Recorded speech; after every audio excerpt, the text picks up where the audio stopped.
Да, всем привет. Сейчас какие-то последние еще. Отлично. Э, так, так. Осталась минута до шоу. Что можно сказать про Gamescom? Что ожидаем, да? Так. Секунду, значит, так. Бабах. Ну, что ожидаем от шоу? Говорят, типа, Epic Games порвет всех. Вот, значит, ваши пуканы точно бомбанут на 146%, я уверен в этом. Это первое. Второе, Кодзим, конечно же, новый геймплей от Кодзима, где Норман Ридус будет ходить по зеленым пустынным полям. Вот.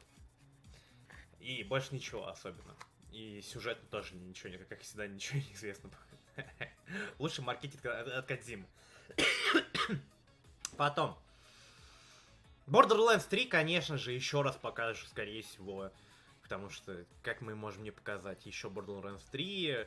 Все, что показали на E3, мне кажется, покажут. Ну, вообще, говорят, что 25 игр, которые покажут геймплей, возможно, не кроме, ну, не только Xbox, который показывал геймплей, вот показывали же сюжетку Gears 4 5. Может, скажет насчет Halo Master Chief Collection.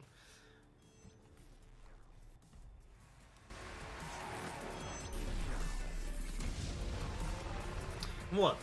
А так, в принципе, я готов к удивлениям, новым играм. Геймплею Last of Us часть 2. К всему вот этому вот, да.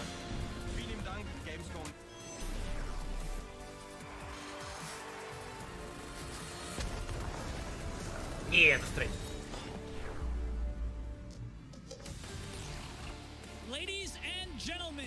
Дамы и господа, создатель Game Awards Джефф Килли.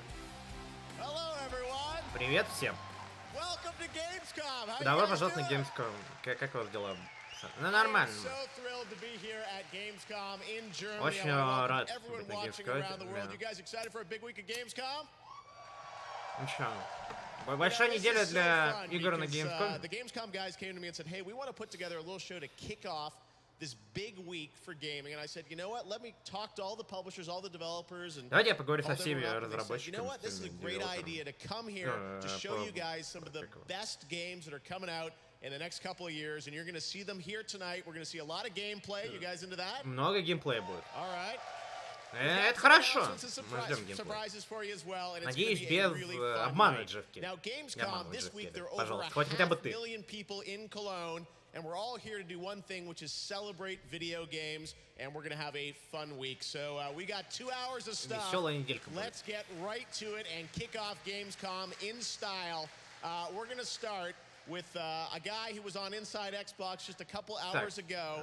Please welcome from the collective, Rod Ferguson. Род Фергюсон. Из Герзова будут начинать. С сюжетной кампанией. Ну, потому что они вот были недавно, собственно, Xbox презентация. Gears 5 coming soon for Xbox, right? Absolutely, yes. Coming very, very soon. Less than 3 weeks, in fact. And a lot of people since E3 last year have been waiting to see something, right?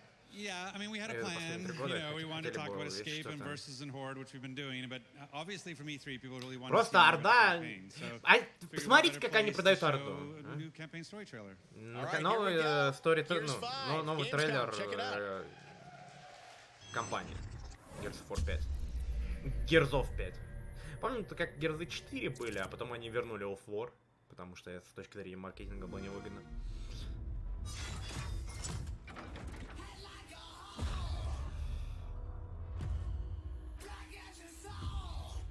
Мне кажется, мы видели этот трейлер. Эй, мы видели с лицом главной героини.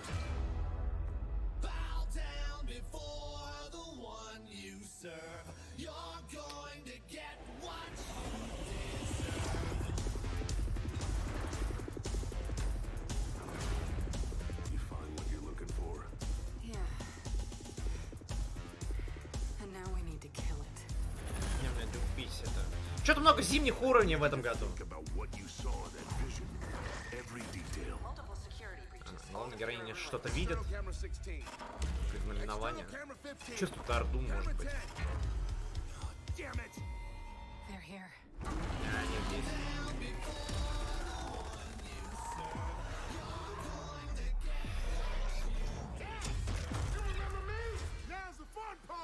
мехи появились.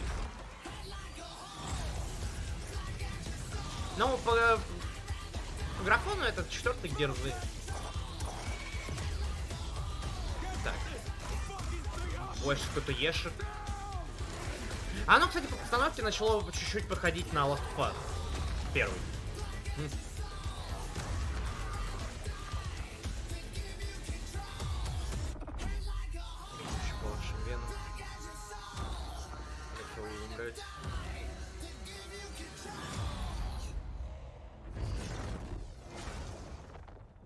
Отличный стори-трейлер. Трейлер компании просто топ вообще. Это весь маркетинг Герзов 5. That's what I'm talking about. Right? Ну, о чем я говорю. It's nice to be able to show more of the game. It's awesome. You guys have been doing such an amazing job on this. So tell us a bit about the campaign. Yeah, so it's basically a two-sided story. So it's one part of the story is the war returning to Sarah. You know, Gears 4 is a little bit about 3 people lost in the woods finding the monsters. And now the monsters are here and they're pissed off, right? And so we have to tell that side of the story. And then the other part is really about what's going on inside of Kate's head and what's her journey. So those two stories come together. История, ну, Макс Феникса и, видимо, дочки. Looks truly epic. 60 frames per second. 4K, 60 frames. 4K, 60 FPS. На Xbox One X. Looks absolutely incredible. С апскейлингом, как все как надо. You just announced a couple hours ago on Inside Xbox, which is Horde. Tell us about that. О боже, не надо больше рассказывать Horde. Просто скажите, что он есть, что там есть микротранзакции, о которых вы никогда в жизни, блядь, не скажете, потому что по одной причине. Потому что если они скажут про микротранзакции, там на 20% падут сразу же продажи. Но они не скажут об этом ни слова. Потому что эта индустрия прогнила. Каждые 10 волн And then Jack is a playable character, and so Jack is sort of a new feature for us that is kind of an accessible way to play because you don't take cover, you don't pixel hunt. He's literally taken over, obviously. Yeah, his ultimate is awesome. It's called Hijack because we love puns. Кстати, обилка, которая захватывает мопсов, ненадолго она работает, что-то типа на секунд 10. Не очень... Это как его... Не геймбрейкер абилити.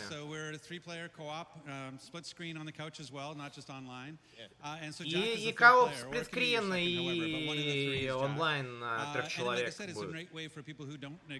Can't wall bounce, don't know how to take cover, that kind of stuff. Is like if you want to introduce somebody to Gears, getting them to play Jack, a friend who comes around and can heal you, can make you invisible, can go find weapons for you. Like he's awesome. Okay, and also you announced back to Horde. Yes. There's a crossover between Halo and Gears coming. Ну кроссовер от Halo, да-да-да, и Герзы тоже, да, из Ричи будет броня доступна. Почему бы не прийти к Halo Reach в Gears 4? Кстати, блин, вот Рич больше всего жду. Конечно, оригинальную трилогию Halo хочется пройти. 4, говорят, ну так себе. ODST тоже так себе. А вот Рич, говорят, лучшая из Halo когда-либо созданных. После 2. По сюжету. Okay, well that's very cool, and the game is coming out in just a couple weeks, right? Early September? Yeah, September 6th for Ultimate for early access, September 10th for regular, and you know, a little like Gears Pop is out this Thursday, so if you want to get Gears sooner and in your pocket, it's out there. Уже скоро Gears Pop. Well, speaking of Gears, I want to congratulate you because we're announcing tonight that Gears 5 won the Gamescom award for Best Xbox Game. So you and лучшая Xbox игра на Gamescom. Thank you very much. That's amazing. Congratulations. So great stuff, and we don't have to wait long to play it. Ну, когда конкуренции не особо много, то очень сложно не получить лучшую игру на Xbox. Молодцы, Герзы. Когда у тебя конкурентов нет, крутые фанаты, люди прекрасные вообще. Покупайте игру. Микротранзакции уже в ней.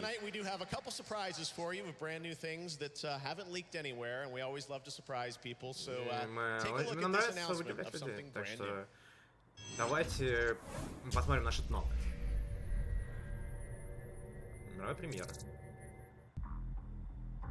Так.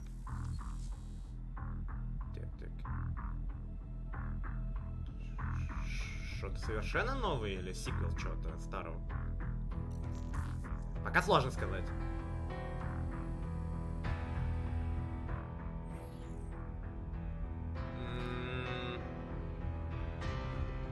Это дрон?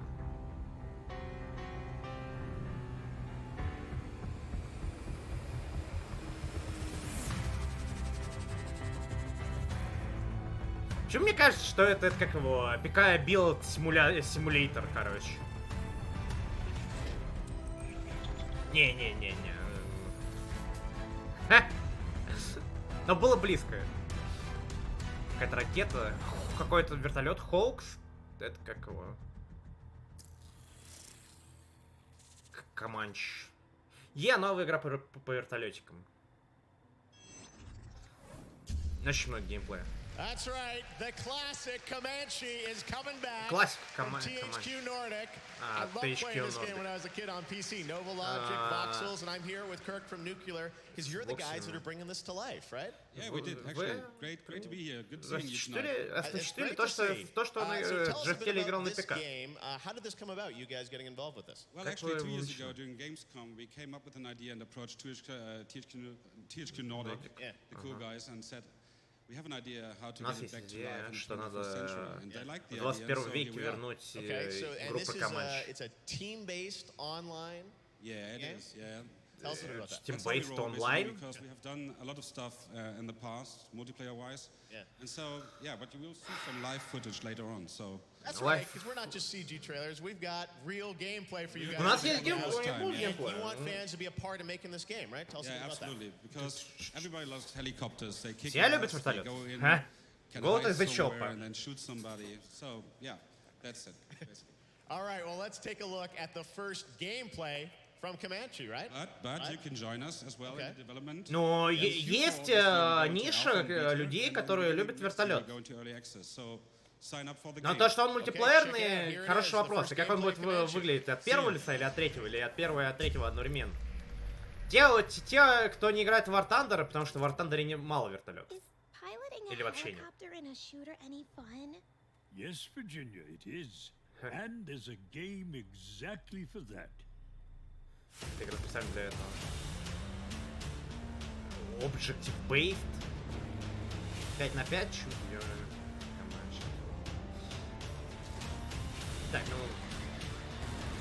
ну от первого лица, да, будет. То, что оно мультиплеерное, очень странно, но ну, ладно. Дроны какие-то. Что-то не похоже на вертолет.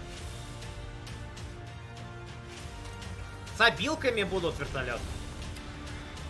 Короче, давайте делать все в мультиплеере с обилками. Давайте поезда будут в мультиплеере с обилками, автобусы в мультиплеере с мобилками, копы в мультиплеере с мобилками.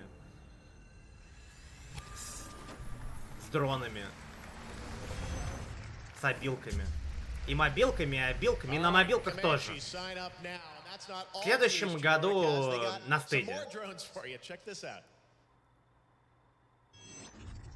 Так. И еще одна мировая премьера.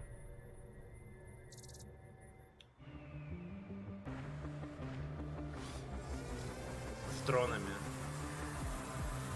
Ну, это то, что сейчас в этом, в реальной жизни, как его, соревнования на дронах происходят. Они решили сделать из этого игру. DCL, что-то там. Блин, настолько быстро DCL гейм. Ну да. DCL это, видимо... Need for Speed Heat. Они, да, они анонсировали. Но это был самый смешной трейлер от какой из по NFS, из которых я либо смотрел. Вот ли лутбоксы в этой игре? Насколько другие лутбоксы будут, в отличие от прошлой?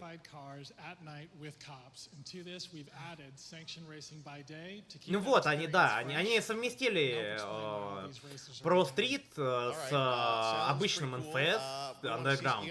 У тебя их Hot Pursuit. Они вообще запихнули в этот.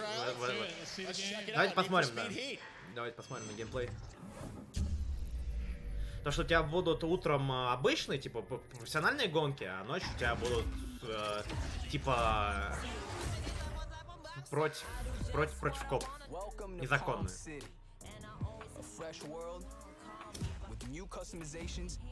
Ну, кастомайз прокачали. Надеюсь, то, что они не будут скачиваться за карточки, потому что в прошлое МФС ты доставал карточки оборудования и внедрял в машину через лутбоксы. Блин, а настолько было всрато, что просто невозможно. Оно выглядит все хорошо, пока ты не покупаешь игру и не понимаешь, насколько это все. А им даже пришлось нерфить получение лутбоксов. То есть они перестраивали первые 2 или 3 месяца игру. Переписывали.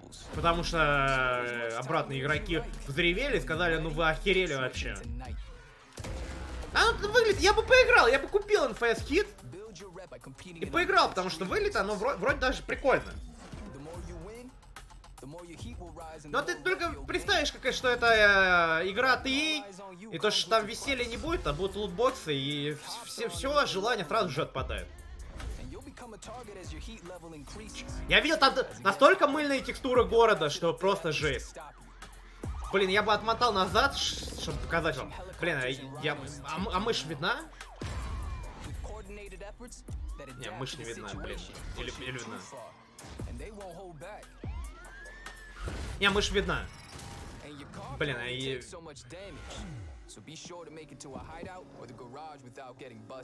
только мыльное здание. Ладно. Нужно потерять все, что ли?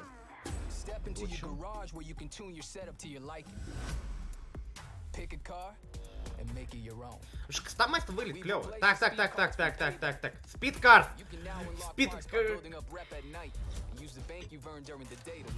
Ну все, эта игра мертва уже и сейчас. Хотя они вроде за монетки покупают, но я уверен, что и монетки можно будет купить. Но я что-то услышал уже спидкарт.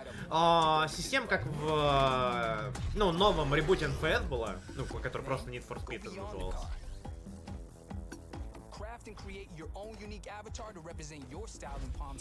Можно прокачивать персонажа. Впервые в NFS.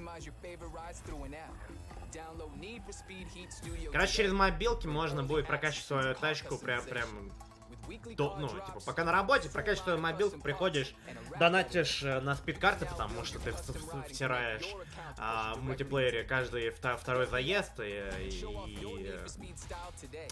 все как надо, пацаны, будет. NFS не покупайте.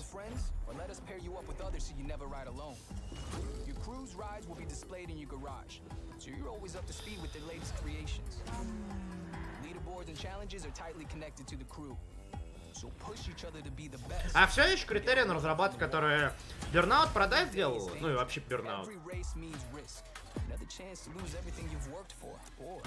Или Гасты. Или они вместе теперь, а не одна студия, которая разрабатывает NFS.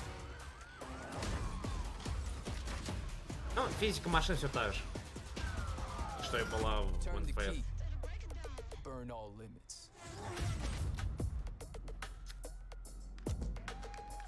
Видите игру от EA, которая не от EA Creative, бегите, что есть сил.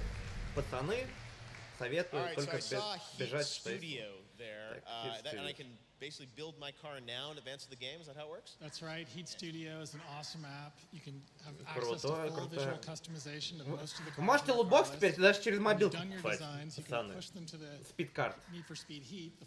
Вы можете кастомайзить ее в мобилке и покупать лутбокс прям гениально. Блин, гениально. Я не верю, что... Можно скачать прямо сейчас. That's going to make the reel. All right. Need for Speed Heat Studio, so you can download that Android and iOS and check it out. All right. Well, that's very cool. Где моя мобилка? There's the QR code, by the way, if you guys want to snap it right now, grab the app. А можно ее нормально на экран, короче? Thanks very much, Riley. Appreciate you hanging out. Thanks, Riley, from EA. Appreciate it, Riley. All right. We got some more announcements to make for you now. This is one that, again, another big surprise for everyone. Check it out. Another world premiere right here for the first time at Gamescom Opening Night Live. Так, что новая премьера?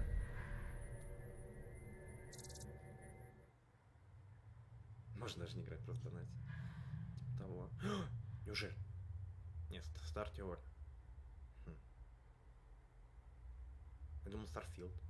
Private Division. Что-то вообще неизвестно, пацаны. Какое-то космическое. Это Earth... как его? Не Earth, это Space Engineer, что ли? И не Space Engineer, я забыл как. Да, мне кажется...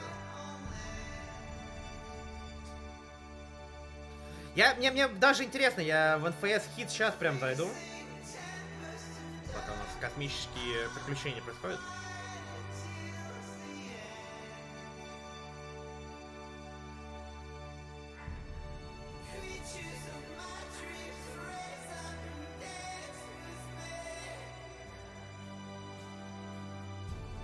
А как там она называлась? NFS Hit Studios? Ха-ха-ха-ха-ха! Kerbal Space Program. Ха-ха! Лучший трейлер! Ха-ха! Блин, они... Да все, они релизнули, да? 1.0? Или DLC уже? Блин, какой графон! Кто мог подумать, что Kerbal Space Program станет настолько крутой? И обзаведет своим CGI-трейлером.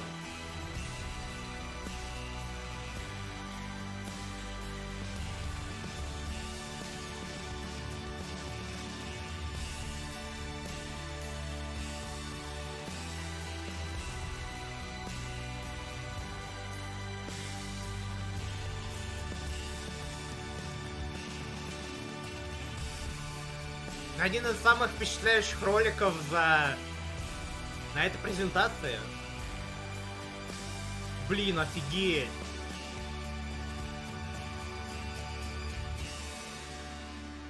Круто, круто. Kerbal Space Program невероятно крутая стала. Теперь можно прям вообще огромные базы создавать на других планетах. Офигеть.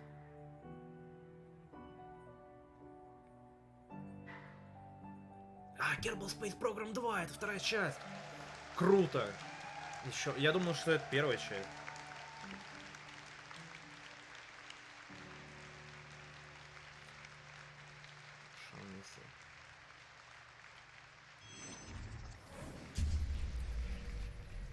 Kerbal Space Program 2 coming next year. All right, well, we still have some more announcements to go, and we're going to go right into the next part Или в Epic here. Game Store? Check this out for the Не first сказали, time где at выйдет. Gamescom. Или сказали, я, может, не увидел. Я что-то как-то не обратил внимания, на каких платформах. Так. Bandai Namco. Это новая игра с... Нет. Tarsier Studios. Little Nightmare. Видимо, вторая часть. Потому что очень много DLC.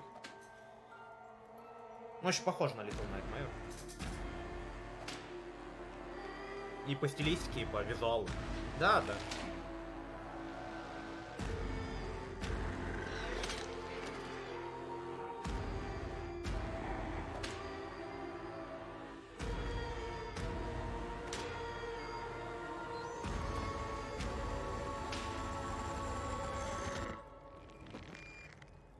Little Nightmares 2.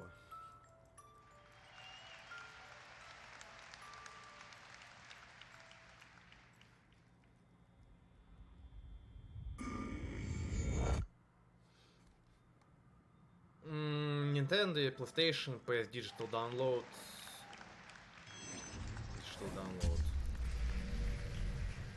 Little Nightmares 2. Dave, Yes. how you doing? I'm all right, thanks. Yeah. How did you get this shirt on? Did you do that during the trailer? I'm wearing this all day. Oh my God. All right. Well, hopefully you had a jacket on or something. Don't spoil any announcements. All right. Well, anyways, Little Nightmares 2. The first game was, beautiful. And what we saw there, again, in-engine footage from the game. For you guys to do a sequel, where did you want to take it? Seems like there's a new character, right? Yeah, it's a new character called Mono that you'll be playing as. Six is there as well, so but you'll be playing as Mono, and the pair of you go into a place called the Signal Tower, which is the center of the whole story. I mean, this is beautiful platforming, just incredible graphics with Unreal and what you guys have put together there. And I noticed weapons now. We're gonna have some combat. Kitchen utensils. Okay, yeah, those can be weapons. Okay. So is this gonna be a little bit? Is it even darker? I mean, is there combat a big part of this game? It's a part of the game. It's just another part of the balance, really. I mean, you're never really going to be Rambo in our kind of games, but you can try your best to stay safe. Yeah, well, it looks absolutely incredible. Such a cool announcement. Was it clear you always wanted to go right in and do a sequel for this thing? We always wanted to, yeah. We also had to kind of convince people that we weren't ever going to make another one, so we could have a nice surprise. But now we've got, as you can see from the trailer, you're outside now, so you're not free, but you are outside. So there's like places like the wilderness, and like an abandoned shack, and then we got these sadistic teachers and the hunter, and like you say, the ladle combat. Looks incredible. We can't wait to see more of it, and you'll have, I'm sure, more to share at Gamescom and in the months ahead. Yeah, absolutely. All right, well, what do you guys think of that? Little Nightmares 2 announced right here at Gamescom. Thanks very much, Dave. Great to see you. All right, well, there's so much other stuff going on at Gamescom in the days ahead, and IGN's going to have a live studio where they'll be doing tons of coverage. And joining me now to talk about the Gamescom awards and all the things that are happening this week with awarding great games is Sydney Goodman from IGN. Sydney, take it away. Well, thank you, Jeff. With me is none other than Mark Healy, creative director at Media Molecule. Mark, you and your team won Best Original Game and Best Sony PlayStation 4 Game for Dreams. Congratulations. Уже залезли вроде бы. Лучшая игра на PlayStation, креативная игра на PlayStation. The team will be very happy about that. And I'm just relieved actually that we've managed to get this far because it's been a long road.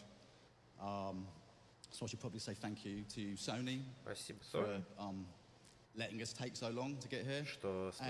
And really importantly, I want to thank the community actually, who are the lifeblood of Dreams, and they've blowing us away constantly. So thank you to them as well. That's awesome. Let's hear it for the community. So speaking of community, я не знаю, я пытаюсь найти FPS Fit в Store, короче, в Google Store, значит, не нахожу. It's humbling because there's just so much talent out there waiting to break into this industry, you know. So it's it's really exciting watching people get better and better day by day. There's already some superstars in the community. И комьюнити, кстати, ну, то есть, это самый удобный, говорят, креатор всего вообще на свете, и, собственно, комьюнити делает игру в Dreams. Ну, частично. Игры. Predator Hunting Grounds. А это, ну, развитие идеи Evolve, только с Предатором теперь на PlayStation. Вот. Ну почему показывают на PlayStation? Только на PlayStation будет, что ли? Вот. Но, в отличие от Evolve, это может сработать, потому что против хищника, там, 4 бравых бойца человека, типа, драться. Возможно, это сработает. Неизвестно. Посмотрим. В джунглях. От первого лица, пацаны. Ну, видимо, хищника от третьего. Да, есть враги и люди. Видимо, для хищника будет, как бы, блин, шутер от первого лица. Офигеть.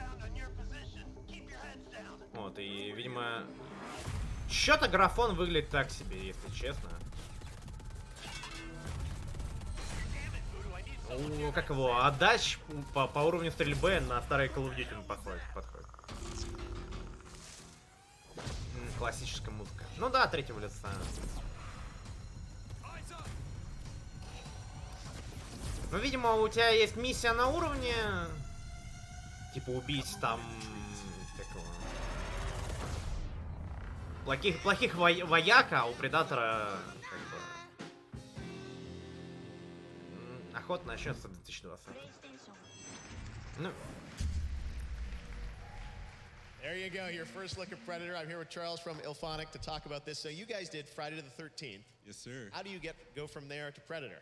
Well, we were just kind of sitting around and someone decided to throw out the idea, and we really didn't even have to think about it or brainstorm it. We all just knew instantly what the game was. So it totally made sense. Мы даже не брейнстормили, мы знали, какая будет игра. Yep, went to Fox and then Sony after, and here we are today. So it's pretty amazing. Вот она игра. It's multiplayer, which is something Это big, мультиплеерная. PlayStation, it's a big new multiplayer game, and this is Только obviously на PlayStation, 4v1, right? So it's Predator? Yeah, 4 or 5 team members, and they're going through doing missions kind of similar to the 87 film, and then Нет, это эксклюзивная игра. Hunting the fire team, so it's kind of a bit of a hunt becomes hunted type moment. So yeah. And between, obviously, you got to balance it out, so it's fun to be on the team or the Predator. But tell us about that balance. Oh yeah, so we're it's always something we're doing kind of until the finish line, but it's really fun to play both as the Predator or the fire team. So right now there's just a ton of competition in the office, so we have a lot of fun with it. Awesome. I know it's sort of early alpha, so you guys are here at Gamescom, showing it to media, and coming next year? Yeah, pre-alpha and sometime next year for sure. All right, Predator Hunting Grounds. It's one to watch. Thanks so much for popping by, Charles. Thanks for having me. Awesome, great. All right, well, now we're going to take a look at a game that has an expansion coming out in September, Monster Hunter. В сентябре Monster Hunter, First time. Ну, не надо, не в первый раз. Хотя, может быть, что-то покажет еще новое. Там целый аддон для Monster Hunter выходит, блин, еще 60 часов. Блин, а трейлер тихий. Monsters displaying disturbing behavior. Songs. It's having an incredible effect on other life in the new world. You're going to need his help. Ну, то есть они продают продолжение как целую игру. Ну, то есть аддон как Iceborne. Ну, это круто. Аддон это хорошо. Без микротранзакций, без DLC у тебя большой аддон на 60 часов. Еще большим количеством монстров. Которые, наверное, еще и негативный эффект смогут, типа льда, вымораживать, наносить.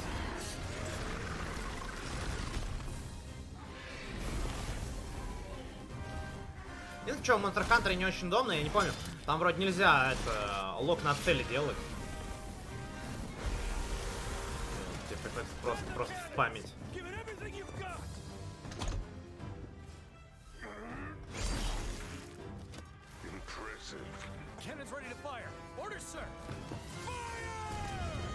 Ну да, первый, ну то есть Monster Hunter World так и не прошел.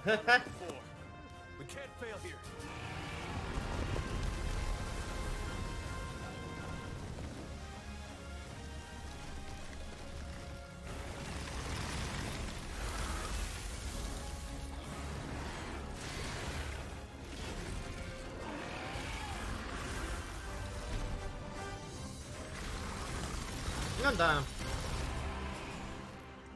Ну, может быть, замораж не будет, но обилки будут. For the players. Jaeger. At Jaeger, we innovate, we take risks, we strive to create games you've never played before. This time it's self-published. It's without compromise. It's PvE, it's PvP. It's a new genre. Welcome to the cycle. The cycle. Больше мультиплееров. ПВЕ. ПВЕ. Ну, ПВЕ кооп. Больше коопов. Ну, мне цветовая гамма нравится. Хотя пушки вот как какие-то вообще, как его, трубы.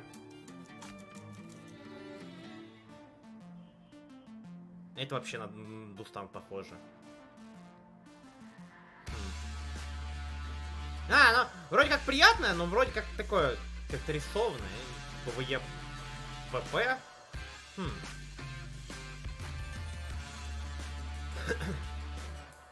Epic Game Store. Unreal Engine. Ну, а дальше мультиплеер. Talking about the cycle. So this is PvPvE, a competitive quest shooter. Break that down for us. How does that actually play out? Plays out pretty interesting. Очень So интересно. the mix of PvE and PvP that we have, I don't think it's really been done. Это like не в this первый before. раз. So the Я game уж is такое kind of- где-то видел. It's not a cookie cutter game. It's really quite different, and I think that the way you can play it with packed-in. VP. So you never quite know if you're going to want to shoot the person that you see or if you're going to... Я две команды, и вы выполняете какую-то задачу. But it's a game that you kind of have to play to get. Не помню где. Игра была достаточно популярна. It's a free download. Бесплатная? Try it out. Let us know what you think. Ну да, нет, за бесплатно хорошо. Что, прямо сейчас? We're taking quite a lot of risk with the cycle, to be honest. It's quite innovative. Много рисков у нас было с циклом, если честно. Но мы, почему оно бесплатное? Потому что на шапках и гемблинге можно заработать больше, чем просто продав игру. И чтобы, так сказать, 20% скостить, у эпиков мы поэтому разработали ее на Unreal Engine. And now we're going to take a look at a new trailer. The next episode of Life is Strange 2, Episode 4, is coming out this week. And we've got the first look at the trailer. Check it out. Эпизод 4. На самом деле, Life is Strange 2 самая смешная игра тоже в мире. Потому что она настолько тупая. Так. Ну там, кстати, после третьего эпизода очень большие перемены должны быть. Они, кстати, тизерили четвертый эпизод в конце третьего.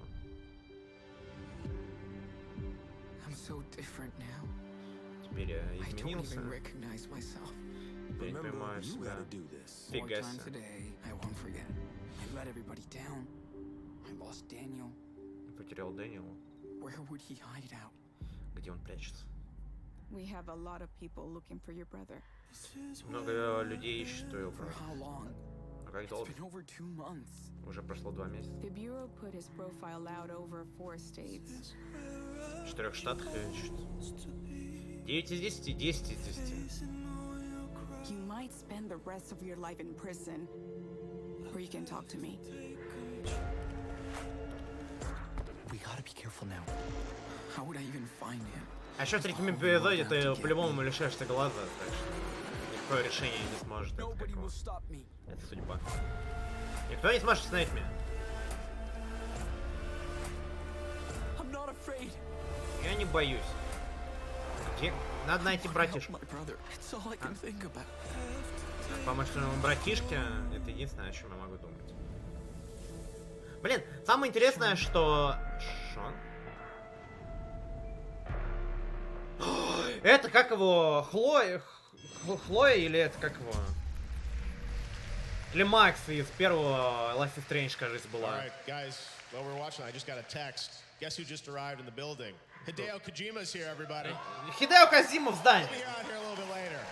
Но он подойдет попозже. All right, but right now we're going to another new game announcement. Sega and Amplitude are teaming up to introduce a brand new historical turn-based strategy game. What if you could rewrite and reimagine the entire history of humankind?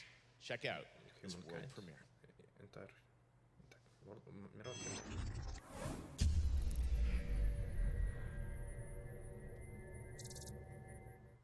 Peggy 12. Синглная Amplitude Studios. Диски? Похож.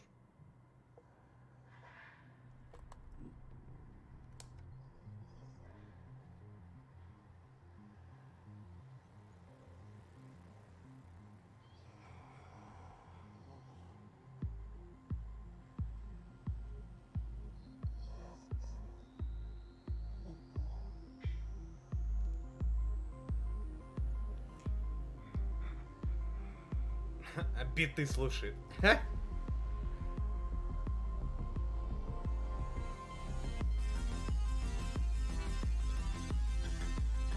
Бля, музыка офигенная. Хотя, что знакомое.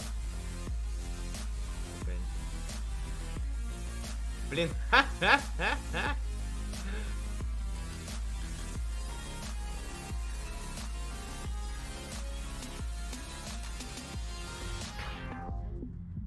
Новая музыка. И это все на космической станции, конечно же.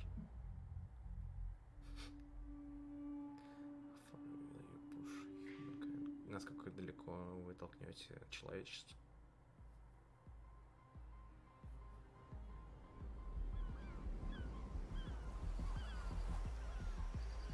Populous? Populous. Populous?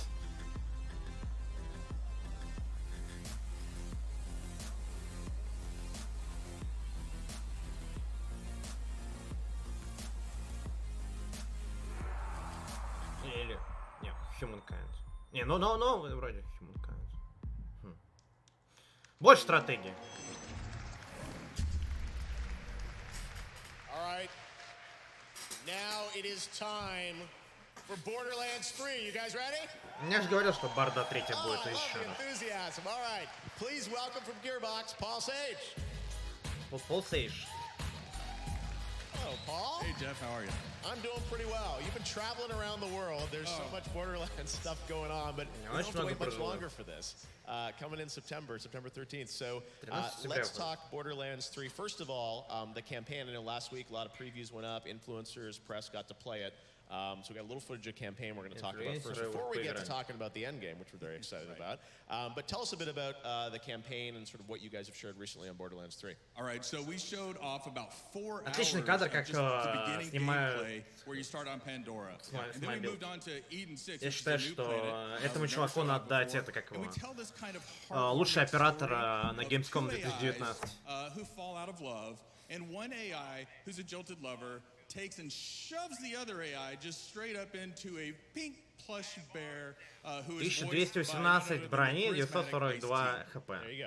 Beastmaster. Нам все еще показывают класс Beastmaster. Now, you've got obviously amazing characters playable with Flak. I mean, people are super excited about what you've shown kind of on campaign. And the thing, though, that everyone is always curious now, I know it's kind of silly to be talking about the end game before the game's even out. But folks want to know, what's the challenge? What can you tell us about the end game for Borderlands 3? All right, so all this week and probably next week and a few more weeks, we're going to be talking about end game. The first 2 things we're going to talk about, the first one is called a Circle of Slaughter. We're bringing back Circle of Slaughter from Borderlands, right? And it's just this wave after wave survival mechanic of fighting off enemies. And the cool thing about this is that the more you survive, the better your rewards are. And there's more, though, right? There is more. So we're announcing something called Proving Grounds. Okay. Proving Grounds. I know Grounds в этот раз. Yeah, we're showing off, a little bit of the Proving Grounds here. And the nice thing is, you have to go throughout the game and discover Viridian writing. This is this ancient alien race. And then you find the coordinates to planets once you kind of decipher all these things. And then you find out that you can take a mission from this Iridian that you see here, and the mission has different objectives in it, right? So it's got one, which is kill everything, because Borderlands, and then it's got optional objectives, like don't die, all right, do it within a certain amount of time, and kill a certain thing. So you can see the optional objectives. Ну вон у тебя сколько? Убить всех врагов, найти Fallen Guardian, дополнительная задача, как выполнить приключения без смертей. Тоже до доп.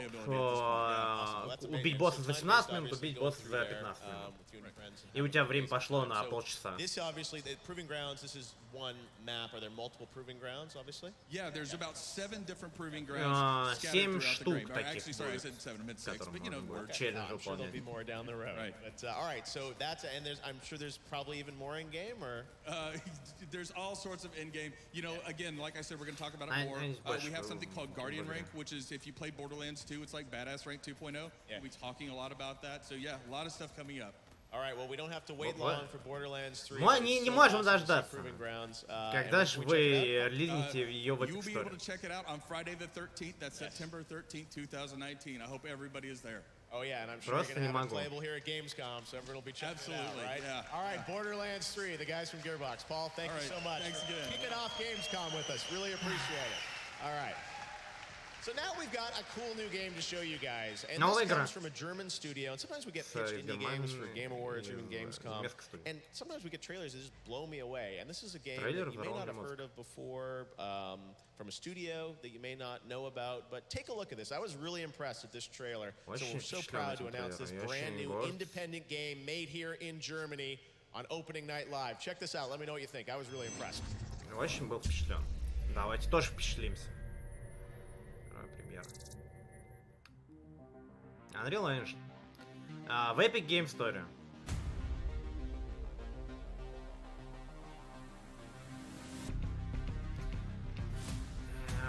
Rockfish Games Present. И Индия, разработчики на Unreal такие игры делают теперь.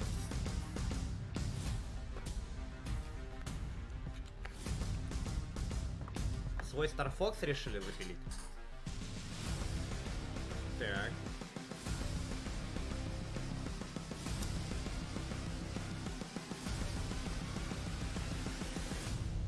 Когда же Star Citizen выйдет? Чтобы умыть всех этих, как его, выскочек. Everspace 2.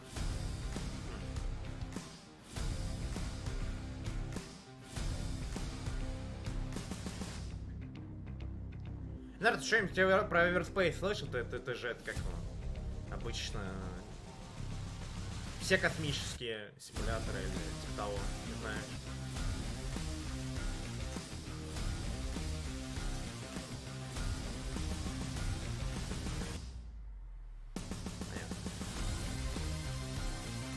Ну, видимо, первая часть была слишком инди, но при этом как-то окупил.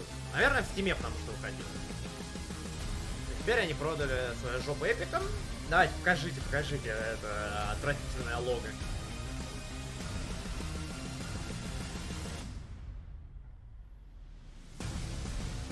Ну, кстати, можно уже больше, чем в No Man's Sky, уже можно драться в космосе, стрелять в космосе и разрушать. 2021. Давай. Unreal Engine, PS4, Steam, в Steam! Все, молодцы, ладно. В Steam, хорошо. Хотя странно, что на Unreal.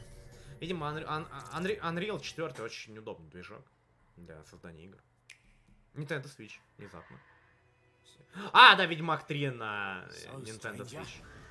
Ой, боже мой! Ой, боже мой, графон! Нет! Ну, кстати, люди более-менее нормальные.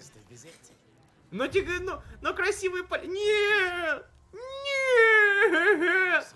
Нет! Чё они сделали с Ведьмаком?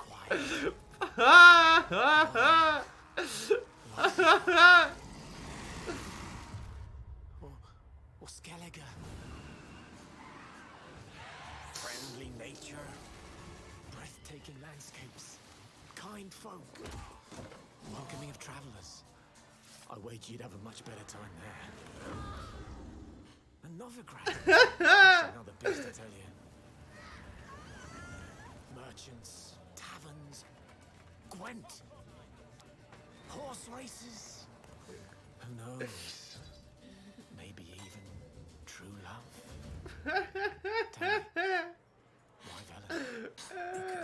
Ну, Геральт выглядит еще более-менее приемлемо, ладно. Вот. Такое, но... Открытый мир просто... О, боже. Я понимаю, что это на Свитче, но, блин, такую красивую игру. Боже мой!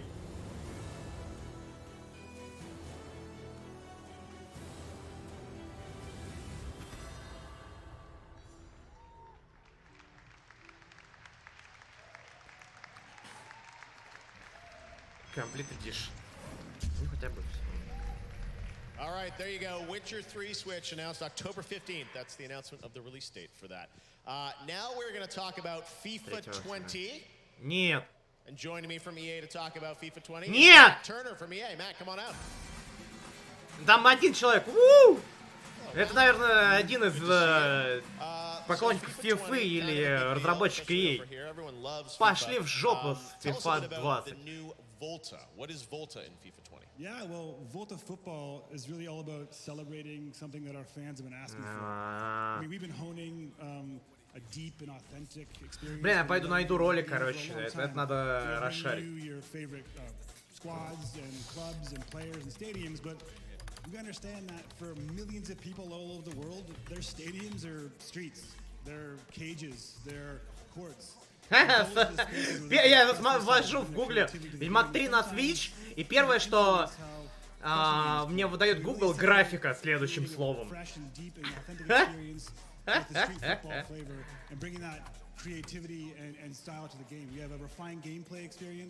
We have a brand new customization experience where you can really choose what your character looks like and how they play and what they wear on the court. And with all the ways that you can play Volta football with Volta Story included, which you're going to see here for the very first time in a minute, that authenticity and that depth of the real life street football experience is what you're going to see all over Volta football in FIFA 20. And I know we saw in the trailer that we're going kind of around the world, right? We're going to Eiffel Tower. Блин, я хочу на... Yeah, that's right. So you're going to get to test Да, футболе начался. Then you're going to create your squad and try and go out there and recruit your best team to try and take a shot at the most prestigious award in street football, which is the Volta World Championships hosted in Buenos Aires. But you're going to play in 17 locations across 5 continents. So Tokyo rooftop, in the shadow of Table Mountain, shadow of the Eiffel Tower, you know, overlooking the New York skyline. So all these locations are brand new and really fresh and unique to FIFA 20. Блин, видимо, в нормальном режиме. Или нам показали в каком-то говёном разрешении, потому что я вот сейчас смотрю ролик Ведьмака 3-го, реально как будто 240 нам показали. And one of our legends, Kotaro Tokuda, is going to give you a little taste of his world championship winning routine in Tokyo. And like any adventure, you're going to make some friends along the way and maybe a few enemies too. Ну, блин, по крайней мере, может они еще понерфили графон. FIFA 20 Потому что Volta не coming in смогло September, right? войти как бы в технологию.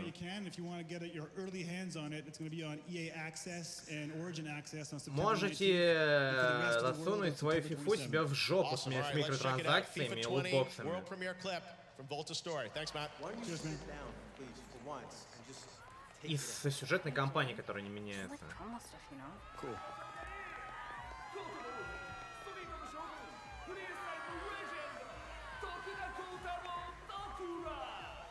Кажется, черный, ну, братан, короче, смотрит на азиатку как-то подозрительно, с какой-то такой улыбкой была того, но это...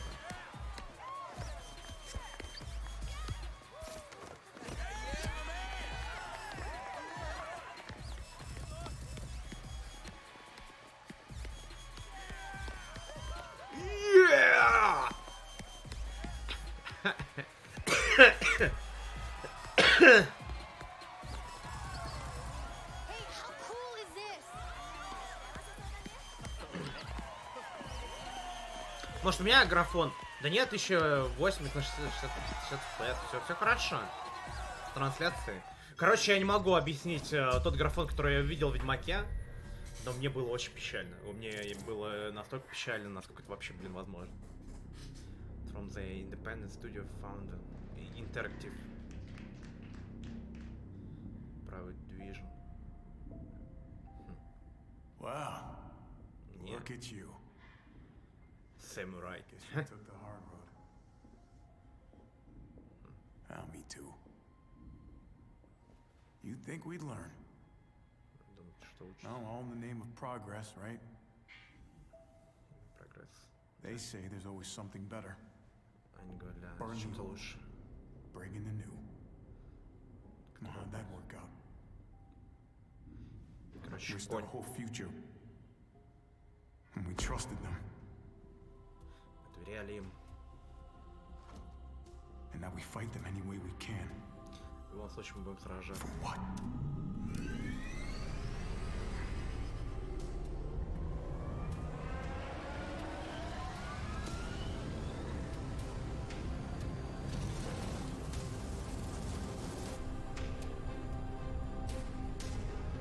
For what's left of humanity. Да, то, что осталось от человечества. Тоже похоже на Дустанг какой-то такой.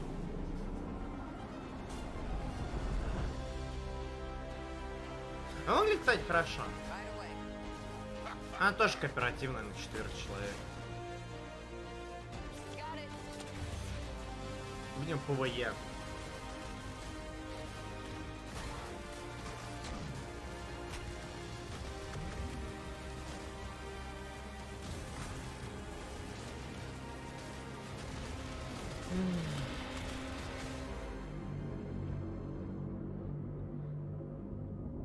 Большой корабль инопланетян. I'm sorry. Were you two having a moment? I can leave y'all be. What? The grav cycle? I'm a pilot. It's called a pre-flight inspection. No judgments here, huh? Disintegration. Перезагрузи человечество. И на ПК выйдет. Ну где на ПК? Везде на ПК? Видимо, везде на ПК.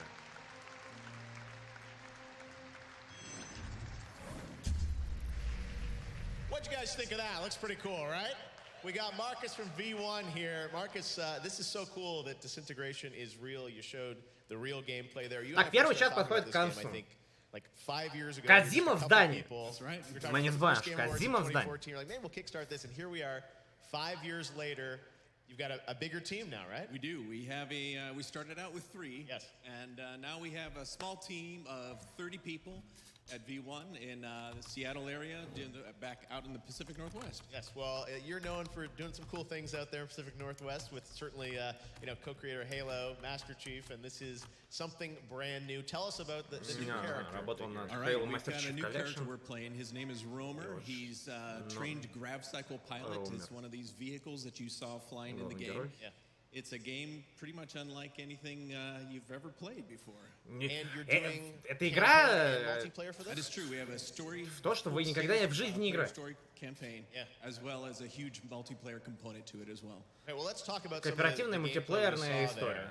Because people, know sort of, first-person action games, and tell us about the style of gameplay and how you're playing there, and explain what people are seeing. Sure, it's a. Шутеров от первого лица я никогда в жизни не видел.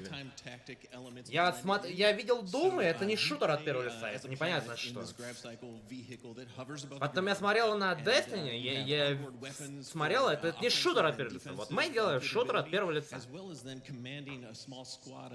можете командовать маленьким складом, у которого есть уникальные способности. Стратегический геймплей. Мне кажется, Disintegration никто не купит с таким названием игру. Просто не выговорит ее в магазине. Придут. Я хочу игру. Какую? И все, и развернется и уйдет человек. Ну, кто пытается диск купить. А, вот почему мы переходим в онлайн. Это как его... Названия становятся настолько невыговариваемые, что теперь мы заходим в магазин и покупаем просто игру с микротранзакциями и лутбоксами. Просто так, отдаем деньги. We're playing multiplayer on the floor, so we're pretty excited to have everybody jump into a 5v5. Pretty frenetic, 5 на 5 будет great experience on multiplayer. So невероятный экспириенс. Сколько кооперативных мультиплеерных игр в этом году выходит? Все, но не в этом, в 2020, в следующем году. Все кооперативно на 4 человек. Все хотят свой Дустанс сделать. И я вот никогда не понимал это, почему мобильные игры называют Darksiders Genesis. Это... Degenerasis, я не знаю.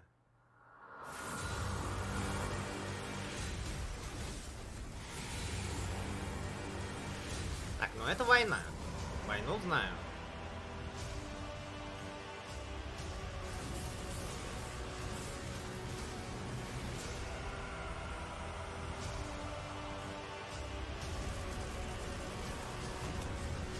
Что за стреляющий чел? Даже эти как его...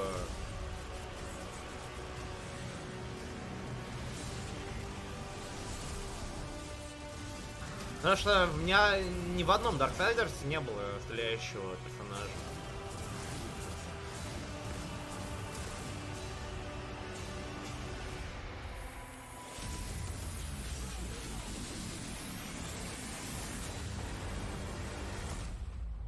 Xbox, PS4, Nintendo Switch, Steam, Stadia. Не, даже не на мобилках. Gamescom opening night live. Now we're going to move on to a game that was announced as part of Google Stadia. It's a launch title. Please welcome Raul Rubio from Tequila to talk about Guilt. Title для Stadia. Oh, well, good to see you, man. It's Tequila work, yes, братан. So this is exciting. You guys are, a studio that's done a lot of really interesting, new, unique projects. This is a Stadia exclusive game, and we've got some gameplay. So tell us a bit about why did you guys want to build this game? What is it? Две штуки. First of all, I'm very happy to be here. Yes. Because it's Tequila World's 10th anniversary. Yes. Yes. Wow. And that's related to the reason why we're doing this. Okay. Well, 2 years ago, in fact, basically seeing how the games are evolving and how the way we build, the way we play changes. Yeah. Actually, well, we were excited by the vision of Stadia and the Stadia team for the next step in the future, right? The thing is that if you look at our games, we are mostly about touching players with deep, meaningful stories. The thing is that was perfectly aligned with what the Stadia were looking, right? And, well, the result is Guild, as our latest creation, and, as you said, Stadia exclusive. Yep. Короче, идея Кодзимы в каждой игре теперь есть практически. Woman girl who's walking around with a flashlight. What is she trying to do? She's looking for her sister, right? Она ищет свою сестру. Well, her cousin. Yes, Emily. Cousin. Okay, sorry. So, yeah, as you can see, Guild is a haunted tale. Yes. Есть ХП и аптечки, целых 5 штук. Блин, а на самом деле стрёмно. Я поиграл. Блин, ну Stadia покупают ради эксклюзивов. Sally is this little girl. She grew up in это маленькая девочка. an old mine town in Maine. Очень сложно понять. The thing is that her life is not easy. Ее жизнь непроста. Looking for Emily, her cousin. Кого проста? Ответь мне на кого проста. She ended up dragged in this strange new world, unnatural place where all your fears and nightmares take shape in a weak and very real way. So that means that, well, the monsters are in fact physical manifestations of our own terrors and traumas, like apprehension to strangers or the paranoia of everyone whispering around you, revealing your deepest secrets, actually bystanders standing there doing nothing in my helplessness. Yes. So this is what we define as delicate horror. Можно как в Alan Wake светить в глаза и взрывать. И что открывает нам путь дальше. Интересно, насколько фонарик будет... Так, фонарик, видимо, бесконечный, потому что я никакого батареи. А где параметров зарядки фонарика? Монстров можно убивать. Ну, короче, это да, это Alan Wake без пушек. In this case, for example, well, the flashlight is your beacon into the darkness. Obviously, is what you need to find your way. Ну, это хорошо, потому что это survival horror, знаешь. Ты можешь как бы убить монстра, а можешь застолсить и обойти его. У тебя есть аптечка. Это хороший survival, возможно, хороший survival horror. В моей жизни не хватает survival horror хороших. Не хоррор, а survival horror. Блин, братан, ты занимаешь слишком много времени, ты уже говоришь 4 минуты. Okay. Yeah, so it looks like you've got strategy, you've got stealth, and all this in the game, and it's coming out for launch, right? It's coming for launch. This November. This is November. We hope to actually show and share more news when the launch is getting ready. Yeah. А только на стадию. Dealing with the topic so delicate and in a meaningful and respectful way is, in fact, our way to challenge the audience. And well. Challenge the audience. Wow. Ну, хотя бы кто-то. Очень глубоко. И очень круто, что вы делаете для Stadia. Спасибо, что пришли в Tequila Works. Fantastic. All right. Well, thanks very much, Roland. Now we're going to head on over to the lovely Sydney Goodman from IGN. Sydney, what's up? Well, hello, Jeff. Again, I am here with Они пока там наградывают. Steely, you and your team won Best Nintendo Switch Game for The Legend of Zelda: Link's Awakening. Congratulations. How are you feeling? I'm so excited. Link's Awakening? Yes, actually, Actually, I'm very happy that one of the most beloved games of the Legend of Zelda series won this award. And, это, видимо, вторая часть, которая на основе Breath of the Wild делается как раз. Там же она будет продолжение. Letters, emails, pictures, sculptures, miniatures, even a lamp.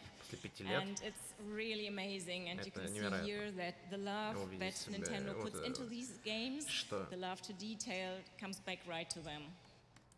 Да, там показывали игру, типа, от Tequila Works, которая эксклюзивно, кажется, только на стадию выходит, которая survival horror.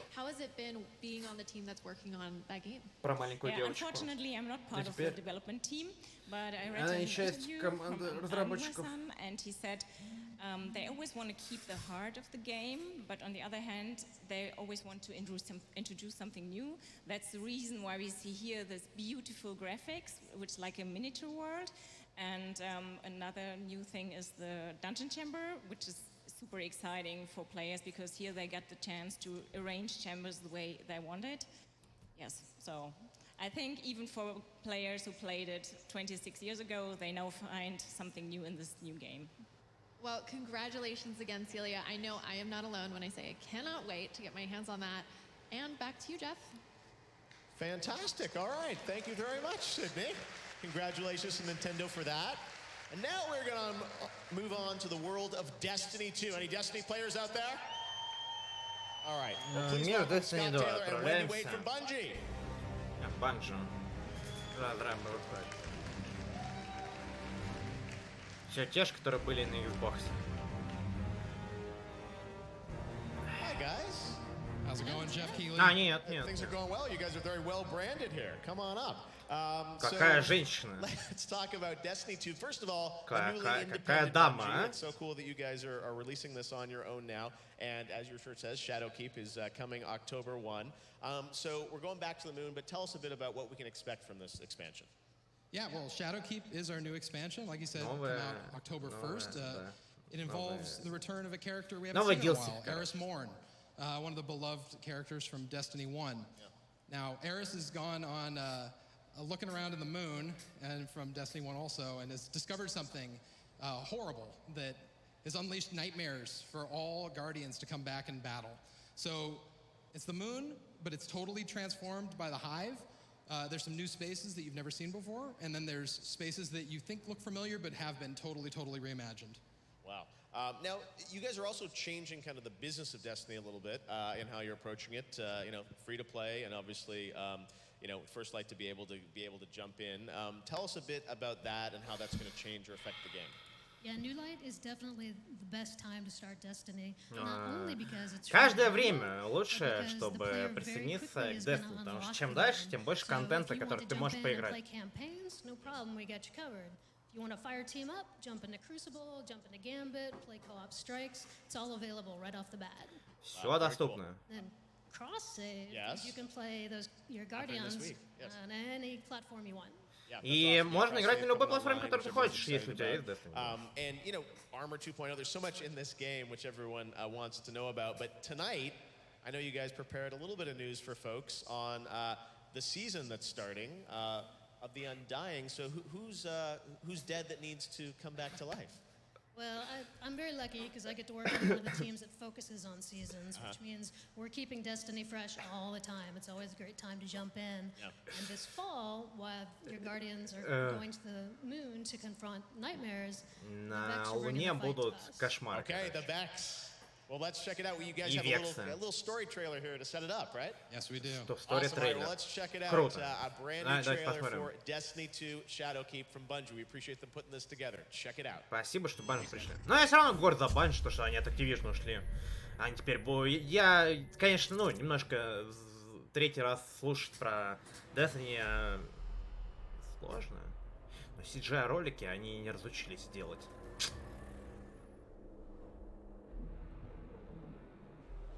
И дизайнеры у них, конечно, они все еще работают по системе простых фигур. Но это все равно красиво. Не знаю. Достал. Может, в Steam выйдет, тогда и поиграю.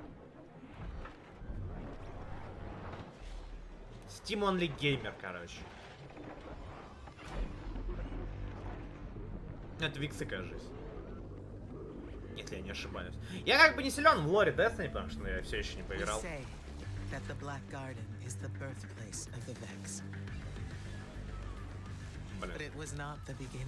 Это не начало. Это причина. Жизнь Гардиана создается одним вопросом. Векс. Это вы. Они могут сделать все, что угодно. Чтобы защитить сад. И эти вещи симметричны.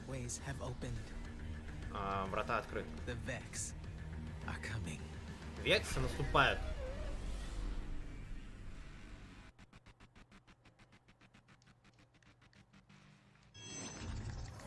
Мне кажется, это было стилистическое решение.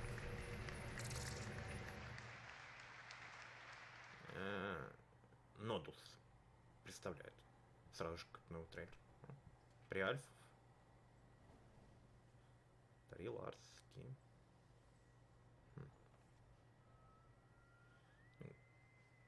Графончик приятный, если это Stormine Games. Какие-то новые студии. Прикольно. Все больше и больше инди-разработчиков на новых движках поднимаются. The Best Horror Game of 2018.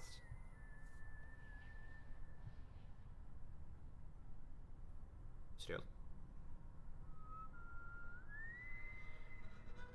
Не знаю, это килл. Это Little Nightmare Broken Porcelain.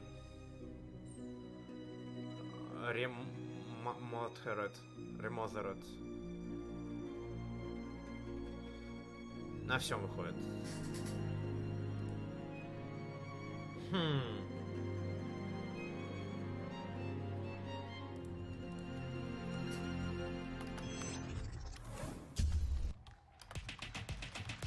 Yeah!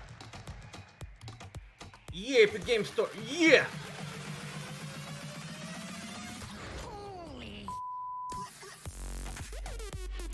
Все, пошел сегмент топовых игр, которые мы никогда не увидим. И которые у нас отобрал Epic Game Store. Это The Gathering Arena. Но он, кстати, доступен и так.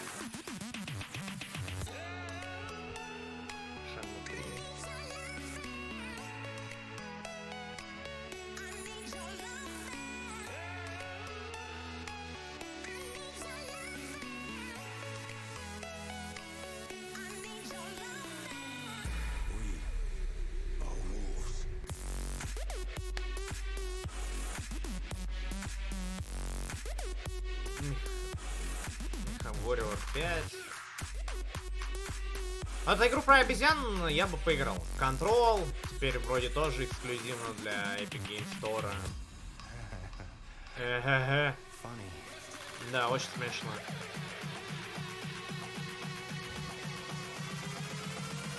Я думаю, что я сделаю обзор на бесплатные игры 2019 года от Epic Game Store.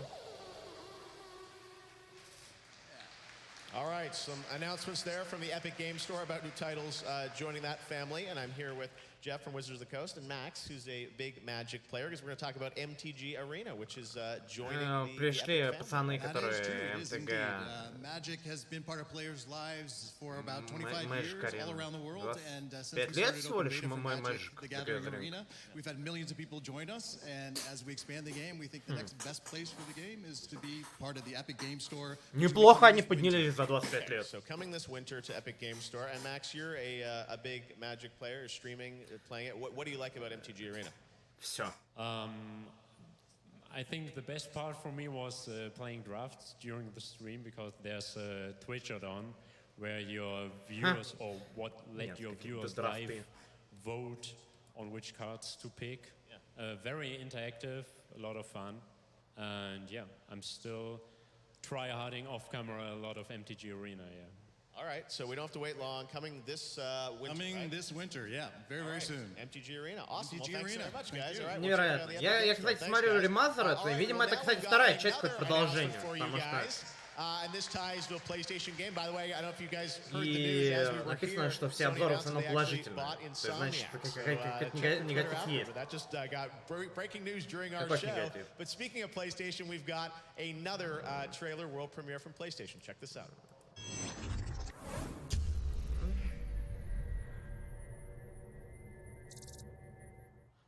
Ходи по лабиринту, решая загадки, одновременно уворачиваться от врага. Понятно. Очень страшная хоррор-игра. Так, что, Sony интерактив компьютер. Интерактив 3. А, ну, блин. Консола. Подожди, это...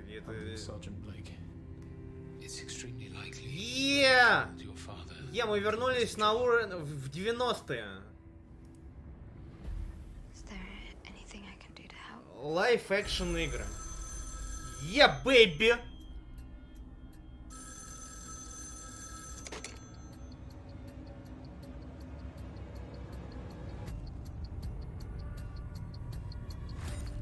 Потому что на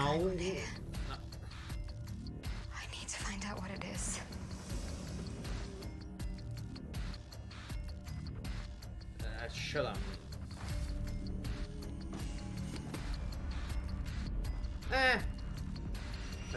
Напишет еще раз. Найтбот защищает. Why are you following me? Let me go.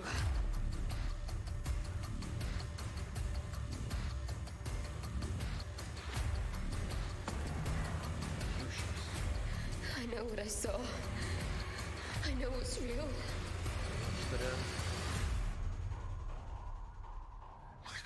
Блин, это на E3 показывали какой-то что-то типа One Hour игру, где у тебя действие все время повторяется, тебе надо как бы пережить 1 час там несколькими способами, и это на уровне концепции выглядит лучше, чем эта игра. Не, ну серьезно, ну блин, почему они пытаются привнести в игры кино? Игры другой уровень, другое взаимоотношение. Я понимаю, лайф-экшн кино, конечно, очень круто, но пошли бы они в жопу. Пусть они своей киноиндустрии остаются, но, блин, актеры С-уровня не могут прорваться, не знаю, в большое кино, а их не узнают. И чё мы, блин, получаем? Получаем хреновые игры. Не знаю, я становлюсь токсичным. Все виноваты эпики. Так, надо водички попить, а то я уже язык заплетается. Вот они Bandersnatch, они и делали, ну, или нет? Ну они Bandersnatch посмотрели от Netflix и... really innovative narrative game, and so for that we knew we needed really nuanced performances with like strong emotional characters, and so Holly was perfect for that, more so than we can get in like you know, Moko or something like that, mocap. The issue was, with video, it's always then feels a bit prescribed and chunky and blocky, and our big thing was we wanted to make this as interactive as other games, where you're touching the world in a very tactile way, very high fidelity. So we had to build this technology from the ground up. We had to throw away all of our design rule book, work out how to get a film culture and a games culture to work together. So the last couple of years has been us having to throw away everything we knew and start again, but we're so happy. It's not just straight kind of branching A-B path. There's much more interactivity moment to moment. Exactly. There's lots of branching, and it's actually really ambitious branching. Что же делать, если ты не можешь как бы снять кино? Ты делаешь интерактивную игру. Насколько она будет интерактивной, зависит от того, насколько они много материала делают. Из-за того, что сделать много материала слишком дорого, они делают, как Life is Strange, выбор без выбора, который ведет, ну, может быть, к одной концовке. Ну, может быть, в лайф-экшене все-таки через актеров можно снять побольше, можно и подешевле, это не надо делать, там, разрабатывать, тестировать, вся херня. Ты просто кнопки делаешь, и у тебя идет сюжет, блин, по другому пути. Вот. Я не знаю, как еще обосрать лайф-экшн кино в видеоиграх, которые на больших выставках нам показывают и пытаются втюхать, потому что...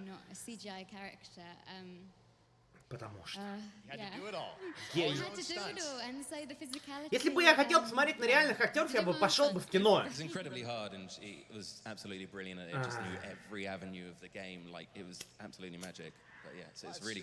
Но нет. Элайджа Вуд.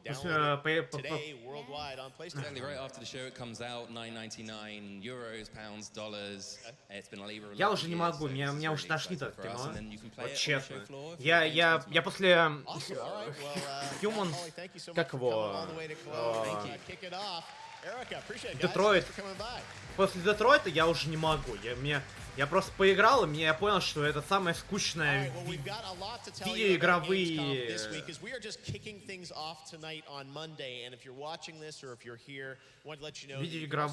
Видеоигры, короче. Кино в видеоиграх — это неинтересно.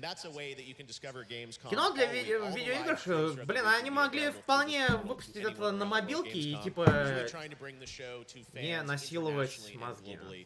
Even more this year. So Gamescom now you can check out. I also want to tell you some of the other things that are going to be happening throughout the week. So IGN is going to be doing live streams for the rest of the week from their studio, IGN at Gamescom now. There's also some other cool things. У меня есть кино вместо игр. Ubisoft is going to have a free, it's going to be free on Uplay for the next couple of weeks tied to Gamescom, so you can check that out. And it's a cool idea to take the games from the show floor here and make them playable to fans at home, which is really, really cool. This area is called the Gamescom Event Arena, and there'll be some great esports tournaments happening here. The ESL Summer Championship in CSGO. League of Legends will be here, Asphalt 9. There's also something, this is so cool, the Farming Simulator League. Farming Simulator League, вот это интересное дерьмо. Это, кажется, вторая ESL лига по фарминг симулятору. Даже Джефф Келли, короче, не может проржаться. Еле сдерживается.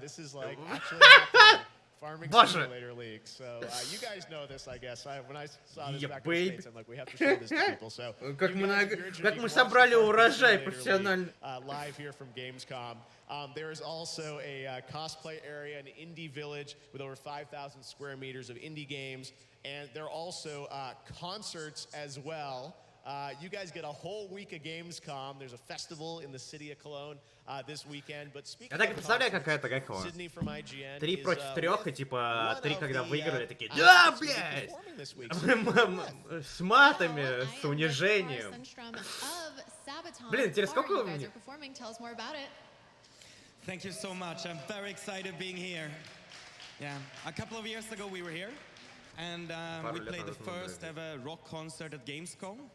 And now we're back to play some more ML. And when are you playing? We're playing at the Wargaming booth Wednesday at 9 o'clock. Perfect. Well, make sure you check that out. And you also have a collaboration. Can you tell us more about that? Yeah, of course. There's a new game coming out from Wargaming. And it's a RPG called Pagan Online. And we thought a game about pagans, mythology, needed a Swedish pagan. And so we kind of put our singer's skin, but looking better than he would do in real life. And more badass than he does in the real life, and you can have the skin in the game now along with. Я считаю, что надо в черный список внести лайф-экшн игры. I can't wait to see it, and good luck, not that you need it, at your concert. And now it's time to check out some more world premiere trailers.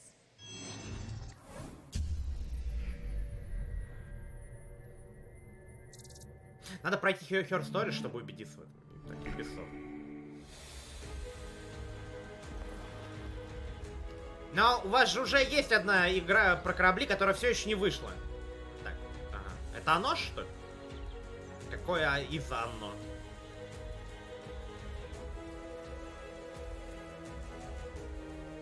Блин, какой графончик. Sunken Treasures DLC 1. Помню, 1770, 770, хотя не похоже. Это Industrial век оно.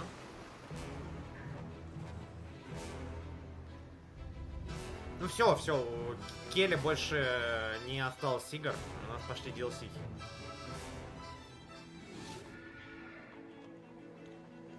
Или 1880 там, ну...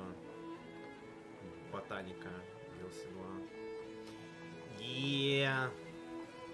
Нужно больше DLC. Ну, кстати, они достаточно быстро выходят DLC.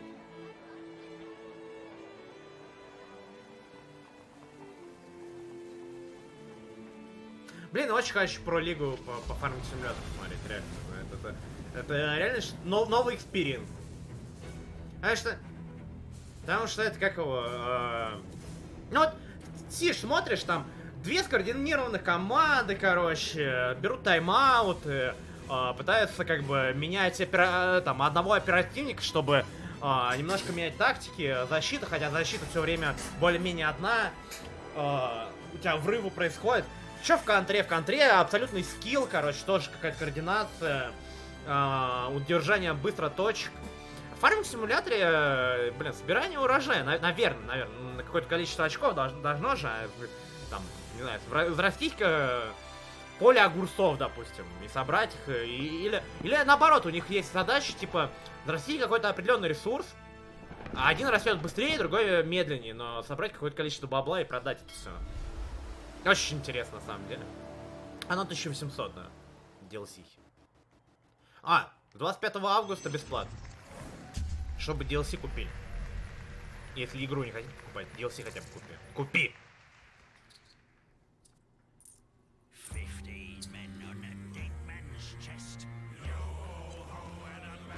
Так. DLC-ха для Sea of Thieves? Это нет. Не все.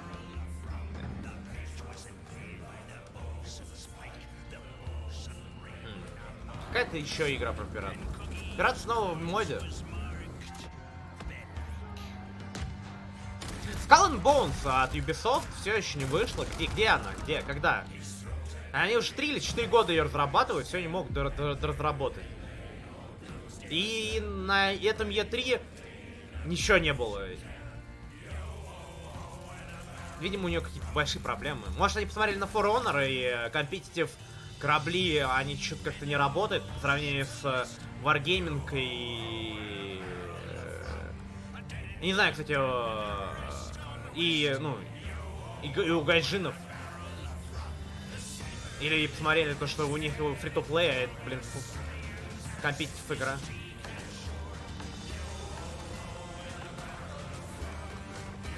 Почему это похоже на Тропика? А? Ну, это не Тропика, да? Порт Рояль 4! Фига себе! 2020 на ПК будет. Где на ПК, Калипсо? Порт Рояль 4. Я даже знаю. Это же реально про пиратов, кажется. Ну и вообще там отличная запись. Iron Harvest.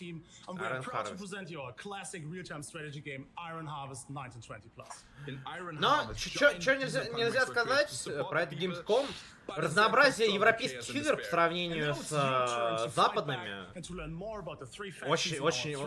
очень кидается в глаза. In this squad-based combat RTS coming to PlayStation 4, Xbox One, and PC. And when we say PC, we say it's on Steam and it will be across other stores at launch. And if you're in Cologne anyway, give us your high five, come to Hall 9 and meet us at the Deep Server area. And don't forget to wishlist Iron Harvest on Steam. So now enjoy a new trailer and see you on the battlefield. We were all busy with our own small lives. Все заняты своими маленькими жизнями.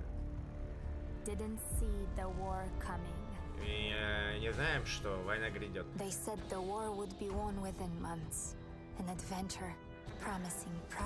Что война будет через месяц. И будет длиться года.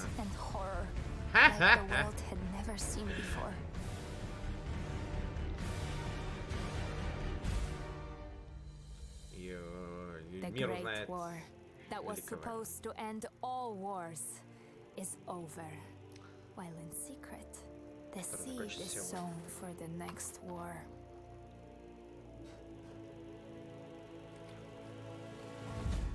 But this time, we're vigilant and we'll fight. Четвертая уже итерация тоже Iron Harvest.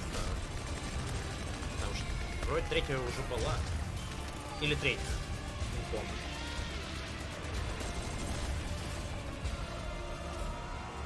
Вот, и типа на Gamescom и стратегии, и пошаговые, и миллионы мультиплееров кооперативных, которые никогда я в жизни не буду играть.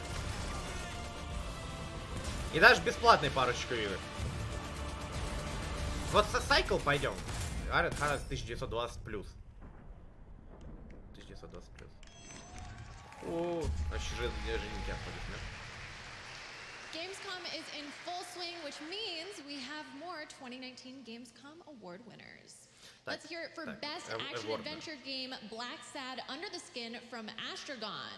Best Action Game, Doom Eternal from ZeniMax. Best Mobile Game is Battle Chasers Night War Mobile Edition from Handy Games. Best Racing Game is Grid from Coke Media.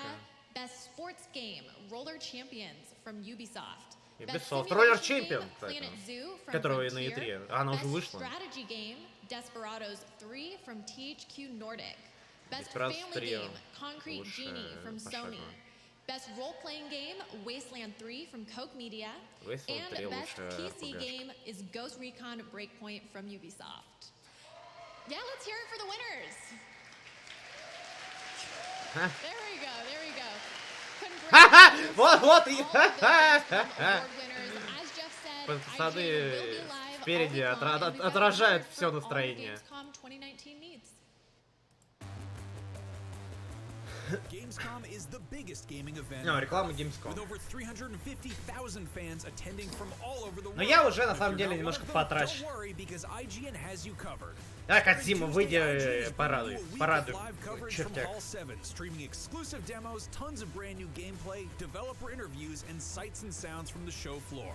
This is the heart of gaming, and it all starts Tuesday on IGN at Gamescom now. That about does it for me tonight, but like that wonderful video just said, we will be live on IGN all week long. Thank you so much, Jeff, Куча космических игр, я не знаю, штук 4 насчитал. Kerbal Space Program 2. С космических игр мне, кстати, Kerbal Space Program 2 больше всего понравился. Talk about all things Modern Warfare. Please welcome Dino from Infinity Ward. Call of Duty Modern Warfare. Dino, good to see you, man. Thanks for making the trip out to Germany. Thanks for having me. All right, so Call of Duty Modern Warfare. You're on brand, and this is Call of Duty Modern Warfare, but it's a reimagined Modern Warfare. Exactly. That is the exact term we use at Infinity Ward, is that it is a reimagining. Говорят, что русские не будут плохие, но врут. So it's still Modern Warfare through and through, complete with some familiar characters as well. Знакомые персонажи. Ну кто ж без прайса купит игру? Single-player storyline are completely new and fresh and updated to be relevant and fit in a present day. Okay. You guys had the multiplayer reveal a couple of weeks ago. Мультиплеер уже показали весь. Мультиплеер не изменился, говорят. Ну, типа старички Call of Duty. So first of all, we were just blown away by the reaction from the fans and the players. Our overall goal this year for MP was to create the ultimate multiplayer playground. По какой причине So we've got all sorts of shapes and sizes of experiences. We've got our smaller, tighter, fast and funny 2 maps. Лол, да, появились большие карты с техникой, где 100 людей. Yes, we are indeed. So we've actually had a lot of questions from the community about how crossplay works. In a nutshell, you'll be able to play console to console and console to PC. So if you're partying up on console and you have a friend on PC that you want to play with, you guys can play together. Не, ну, кстати, логично, из-за того, что все идут в мультиплееры, там, где проседает мультиплеер, почему все идут в кроссплей? Потому что, когда проседает мультиплеер, игроки уходят и перестают донатить, микротранзакции покупать, потому что кто-то играет другие мультиплееры. А когда у тебя будет кроссплей, там у кого-то будет на консоли, а у тебя будет на ПК. Дальше и я смогу с пацанами. Блин, когда Rainbow Six Siege будет кроссплей? Или уже есть кроссплей?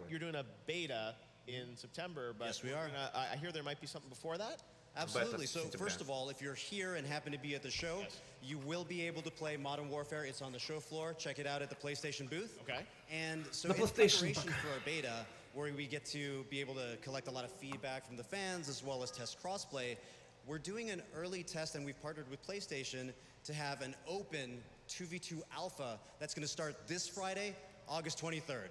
Okay, this Friday, August 23rd, and that's worldwide on PlayStation 4? Yes, it is. Okay, we will check it out. Call of Duty Modern Warfare Alpha, and I understand we got a little sneak peek of it, right? Absolutely. I brought a trailer along with me so that people can see what's coming up. All right, see all the maps and everything in the alpha. Thanks so much, Dino. Thank you very much, Call of Duty Modern Warfare.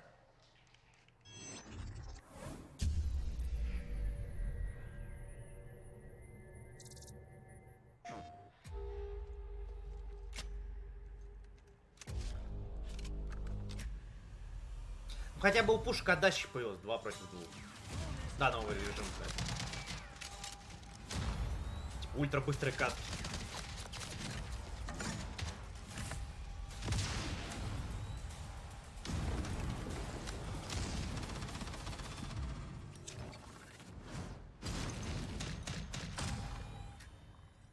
Пять карт. В альфе будет доступно? Какая альфа? Уже бет должна идти, когда в октябре или ноябре выходит игра. О чем они?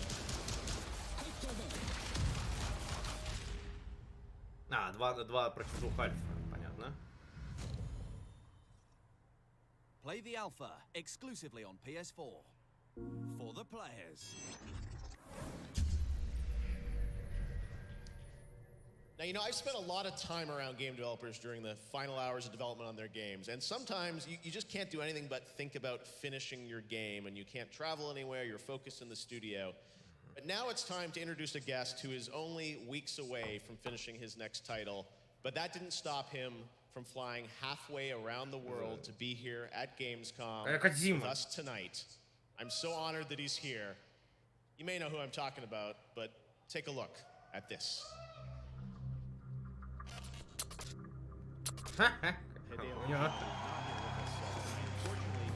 Теперь 2015, да, самый печальный год.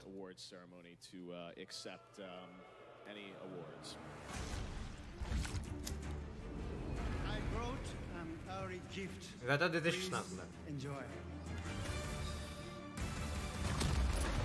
The one and only Hideo Kojima. Industry icon. Икона индустрии. Fantastic. Such an honor to work with you. You're such a genius. He is one of the most principled. Не, ну немножко перехайплен Кодзима, конечно. Как бы не разочаровался чертяка. Хотя он говорит... I love this world. I really love you all from my heart. I'd do anything for this guy, for real.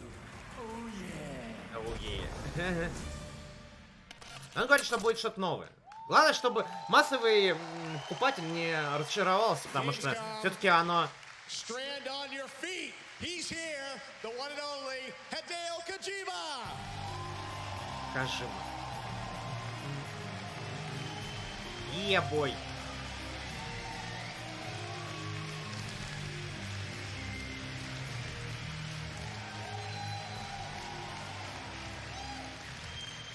Mr. Kojima, it is such an honor to have you with us. I know how hard you've been working to finish up. Gamescom 5年ぶりようやく帰ってきました。I returned after 5 years to visit Gamescom again. Спустя 5 лет, чтобы приехать на Gamescom. And everyone's going crazy. Look at the selfies happening live. デスストランディングですね、今、追い込みのすごい忙しい時期で、本当は現場を離れるのは良くないんですけども、まあ皆さんに会いたいので。Ну хотя за выслугу лету заслуживает. Stranding is in the final really crunch time of development stage, and I shouldn't actually be here, but I really wanted to meet you all, so I came to Germany.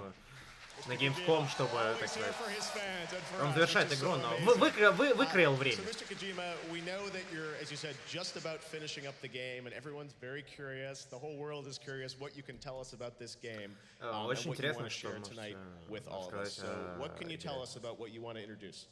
Что вы представите? ですね、デスストランディングは、全く新しいオープンワールドのゲームだと思ってください。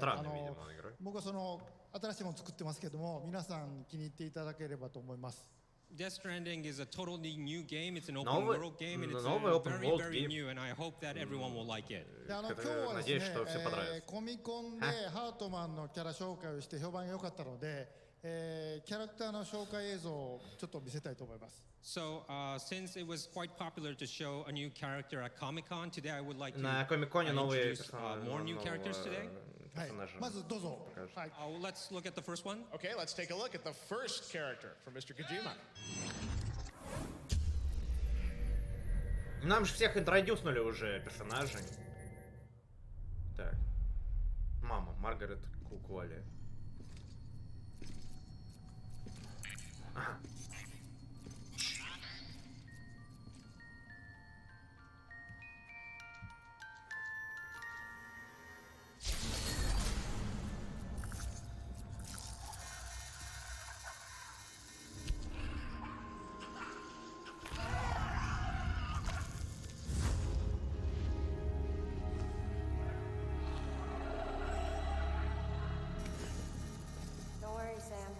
Беспокойся сам. Он не кусается. Развить тебя.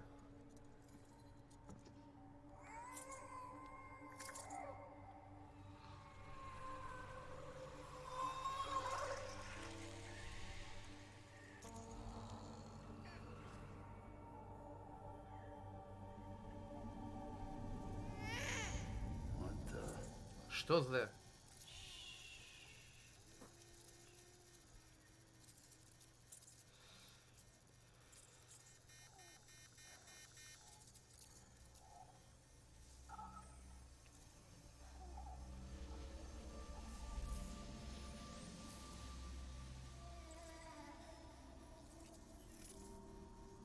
Ну точно как-то с душами и в загрузку. Он нашел. Even though she can't drink it, my body keeps making it. Going through the motions really helps with the soreness, though. What is she? Помогает. She's my daughter. Она моя дочь. And I'm her mama. И я мама. It's okay. She's only connected to me. Она соединена только со мной. See it, right? You're hooked up. Видишь, она типа повинна. Now you know why I can't leave. Я понимаю, что не могу уйти.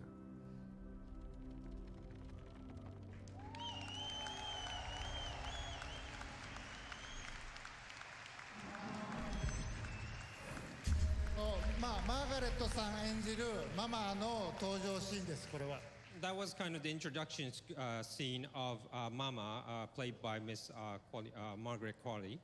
デス・ストランディングにはすごくユニークなキャラがいっぱい登場して、メインストーリーの他に各キャラクターの伏線がいっぱい絡み合って出来上がっているお話です。So there are a lot of characters appear in Death Stranding, and each unique character has like a sub-story from apart from the main story. で、ママは、お腹の赤ちゃんがこの世に生まれずあの世に生まれて、あの世にいる赤ちゃんとへその緒でつながって一緒に暮らしているっていう設定のキャラです。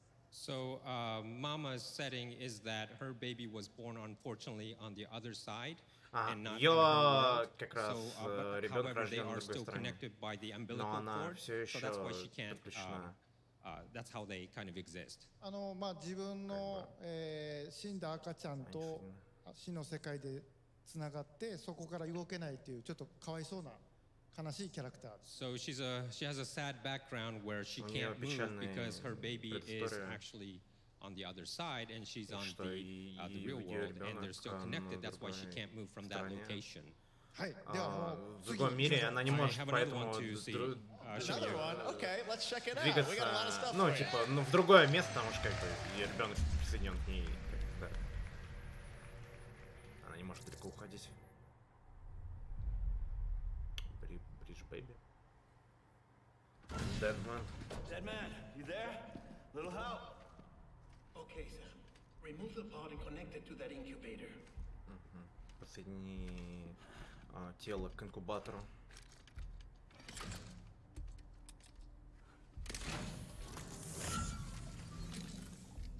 Нам не показывают еще, но нам показывают все, что мы видели в трейлере. Так, он там.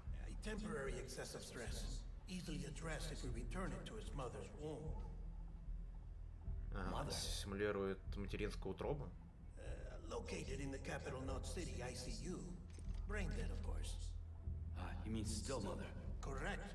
A still mother's womb facilitates a connection between the world of the dead and the BB. And you, in turn, connect yourself to a BB, granting you the ability to sense BTs. These pods were designed to simulate the conditions inside a still mother's womb. Они симулируют, ну да, утробу матери, чтобы функционировать отдельно. Which is why we must periodically update the environmental data by synchronizing it with a still mother via the chiral network. There. The update is in progress. Right now the pod is synchronizing with the still mother in capital Knot City and reconfiguring its settings based on the latest data. Returning your BB to the womb in this manner will temporarily reduce its stress levels. That being where it technically belongs, of course. Подождите. I'll try your dosage. Autotoxemia should set in much slower from now on.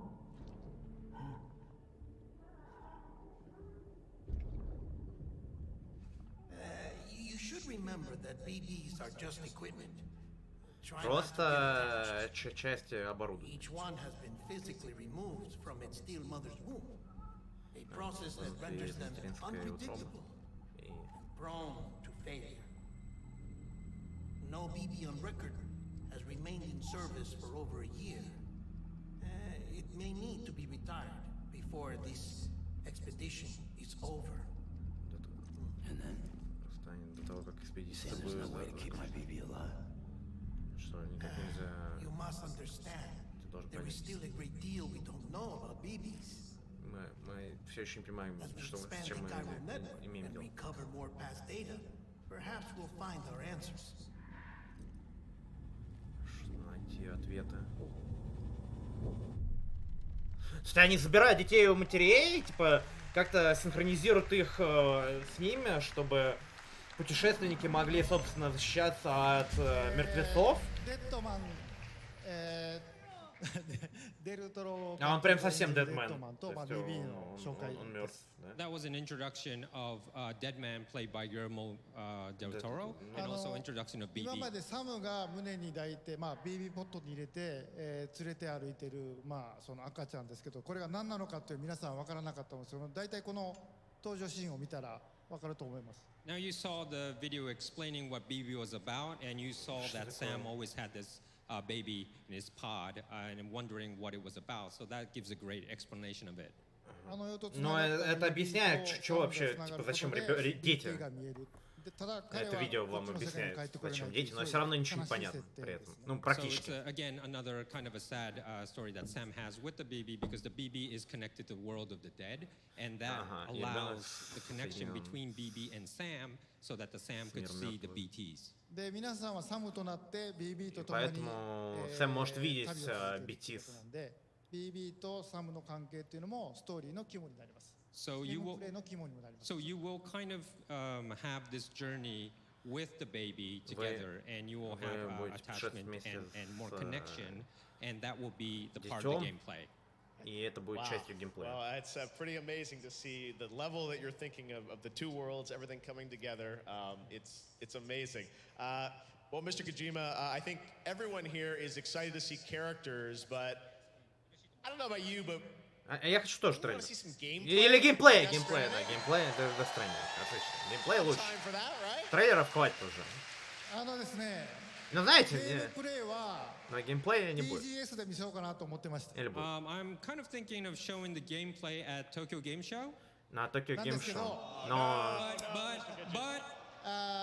Jeff フがこんだけ言うんで皆さんもこんなに熱いんで、ちょっとだけお見せします。Немножко геймплей. Jeff, since it's Jeff's show and everyone's so excited, I would like to show you just a little bit of it. Ну, он покажет, как Сэм ходит. It'll be kind of a hint to you as well. немножко всяких хинтов. ちょっとだけお見せしますけど、さらに驚くべきスターが登場します。And of course, there'll be a little gameplay that I would like to show you next, but there'll be a kind of a star that will come out. Make sure you catch that star that appears. じゃあ皆さん一緒に見ましょう。Let's look at it together. All right, here we go. The first Да, или gameplay. выйдет, или покажет, типа, новую. Что-то непонятно, короче. Не понял. Слишком сложно. Ну да, ну... можно просто чилить, короче, в этой игре. Кодзиму задолбал своими... Я подписан в Твиттере на Кодзиму. Кодзима задолбал своими... Как его... Или это, наоборот, геймплейный механик должен отдыхать с ребенком, потому что, как бы... И так ты будешь его перезагружать. Ну, типа, уровень стресса понижать.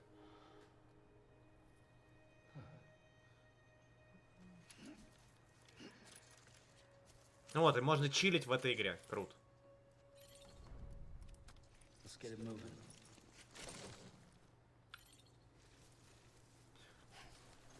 90 кг на себя можешь нормально рейд сносить. Можешь поссать. Серьезно? Можно ли двигать в это время камерой? Блин, 10 из 10 можно ссать в игре. Ага, у тебя персонаж отворачивается. Хорош. Это как его... Со времен Апостола нельзя было ссать в играх. Ну... Как механика. Это очень важная механика, я уверен.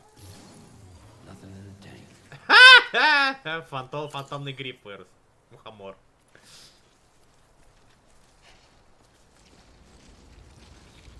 Блин, передвижения очень крутые.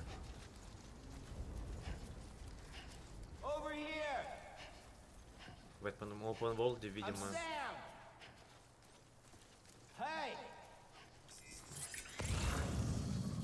Так, ага, можно сканить. Люденс Фэн. Сканировать. Ага, точка, куда надо идти, подсвечивается. Можно. Ну или можно сканировать и куда-то прийти. Можно орать. И пытаться найти людей.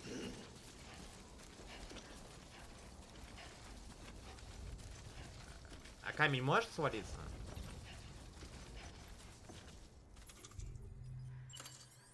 Лестницей быстрее. Можно ли потом забирать лестницу?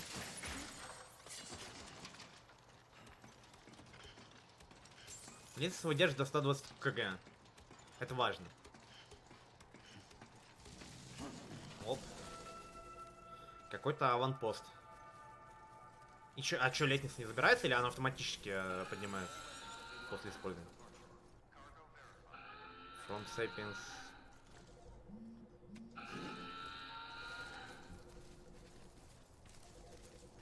How you doing, Sam?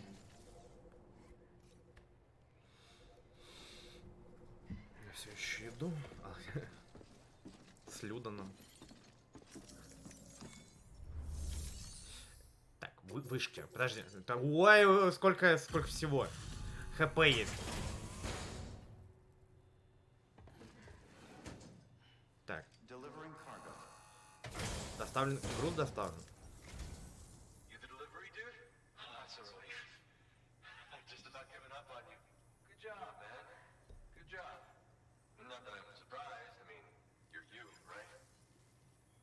Это ты понял.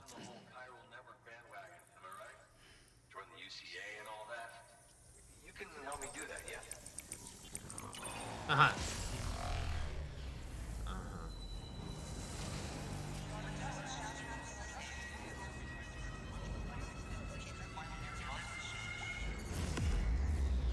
И что, я могут пропустить внутрь? Или что? А, карта... Ёпта, все, США. А, черный зон.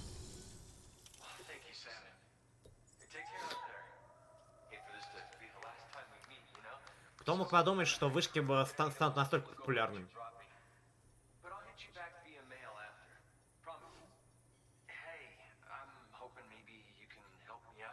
Сайд-квесты.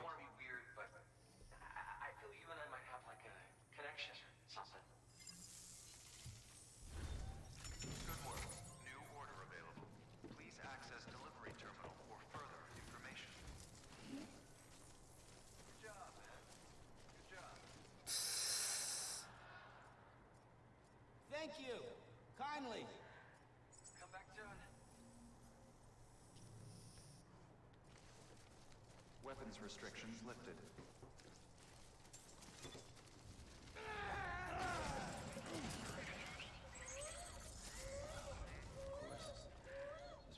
Ха-ха.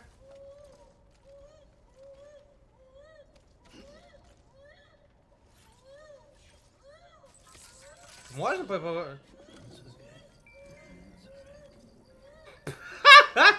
Можно трясти ребенка и успокаивать его. Точнее, это нужно делать. Гениально. Гениально. От первого лица.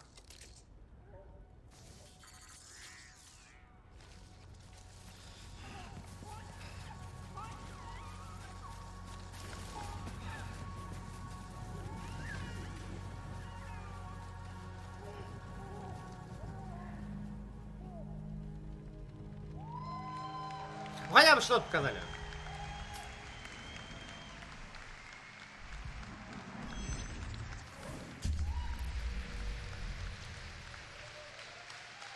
I'm in the game!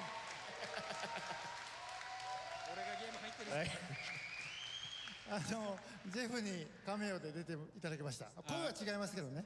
The voice is different, but we asked Jeff to appear in our game as a cameo. It's come out just to be in the game. Matthew Mercer actually does the voice of the character that I play in the game, and I know there are a bunch of cameos in the game as well from friends of yours. Tell me a bit about the gameplay that we got to see there. I know it's a new style of game, and you've talked about the Strand genre, and I think it's very important for people to see. There are a lot of hints there about the type of game that you're going to allow people to play. まだちょっと По геймплею она очень глубокая, мне кажется. 皆さんサムとなって Потому что это симулятор доставщика. 分断された町と町、人と人をつないでいきます。I can't really say so much, but you're going to play as Sam, and you're going to have to connect the fractured cities and people. Fractured cities. Это все мы east to west, and you have to connect. С запада на восток, даже соединить города. BT とかがいます。And there are some obstacles in the way, like BTs or terrorists, to avoid. Террористы и монстры на пути. その中にですね、一人で暮らしているジェフみたいなプレッパーズというのがいまして。And there are along the way you'll find people like living alone, like you saw Jeff. We call it preppers. で彼ら隠れて暮らしてるんで、メインストーリーにはあんまり関係ない人もいます。There are actually kind of hiding, so some preppers don't really have to do with the main storyline.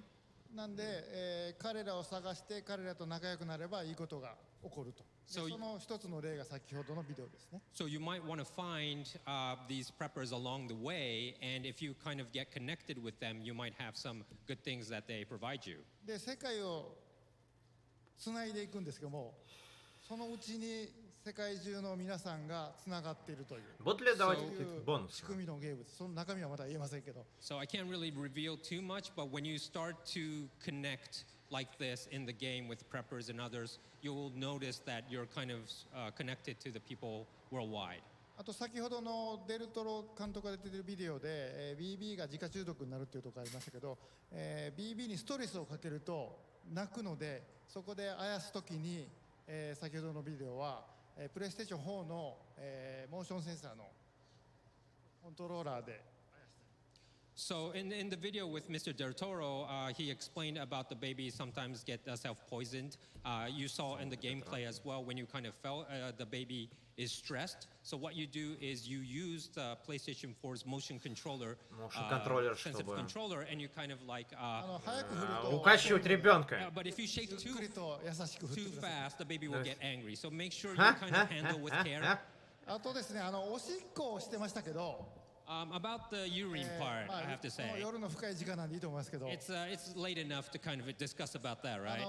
前を見ようとカメラを回しても、サムは絶対見せないです。So if you're like try to be try to move the camera and try to see what he's doing, Sam will move away, so you'll never see actually what he's doing. Короче, как Нир Автомата практически. Подрезал немножко. And also there's an option where you cannot release yourself like that, like if people are near you. So don't worry, Norman fans, you won't have to be, you don't have to worry about that. Although I heard, is it true that that also can be a weapon though in the game?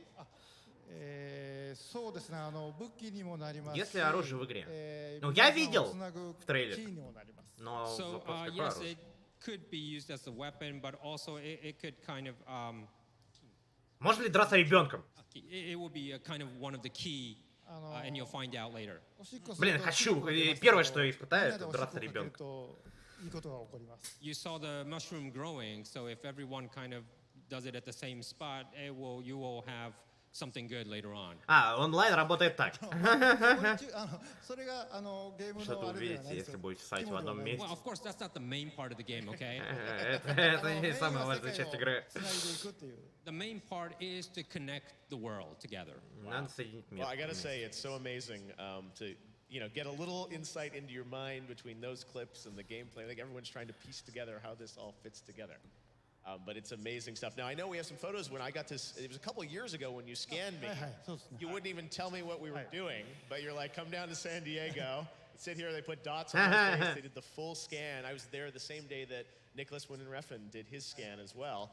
This was like, I think, September, October, 2 years ago. And I didn't know what you were going to do with it. You're like, trust me, Jeff. I'm like, okay, sure. Доверяй мне, Джефф. I'm Luden's fan, right? 彼のとこ行って彼にいろいろこう仲良くなるといいものをくれたりするので。So if you find him in the game and if you go to him and make the connection with him, he might give you something good. Бонусы за счет того, что он что-то тебе даст. Jeff is actually kind of apparent, and you could find him easily. So when the game comes out, just look for Jeff. Ищите Джеффа, когда игра выйдет. I'm honored to have a little role with a cameo, and there'll be some other cameos, I'm sure, as well in this game. そうですね、まだ発表できませんけど、たくさんの方が隠れてます。Yes, I can't really say who yet, but there are many people in cameos. Много камео. Mr. Kojima, thank you so much for coming all this way to share a little bit more of Death Stranding with us. What do you guys think? Pretty insane, right? Ходить, трясти ребенка и ссать 10 из 10. Игра года. Уже сейчас. Excellent. All right, Mr. Kojima, thank you so much. В этом Владимир. Yes, that's right. And Mr. Kojima will also be doing a signing session here at Gamescom, right? And that'll be... one more thing, sorry. 今日ここで発表しなかった、サムが何をすべきか、プレイヤーが何をするかっていうのを簡単に分かるようなブリーフィングの映像もブースで流しますので。At the Sony booth, you'll see more about like the briefing. The reason why Sam has to do this, the briefing scenes, you'll see at the Sony booth from tomorrow. So if you have time, just stop by. Соня будет рассказывать, что вообще, что там делают.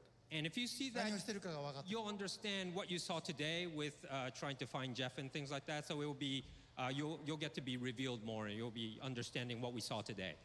Awesome. All right, so there's a briefing scene at the Sony booth. Mr. Kojima will also be doing a signing. Услышим, послушаем. Спасибо. Езжай в Токио и делай игру. Кодзима. Чтобы 11 ноября вышло, вылезано. Все.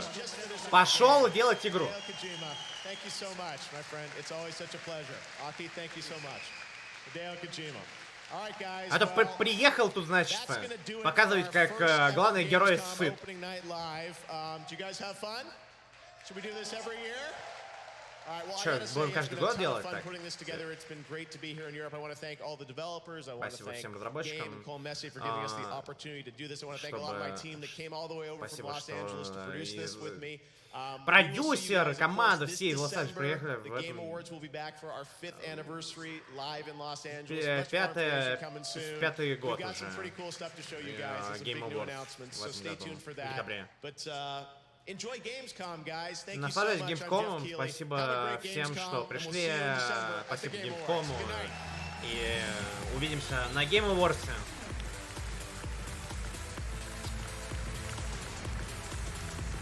Уф.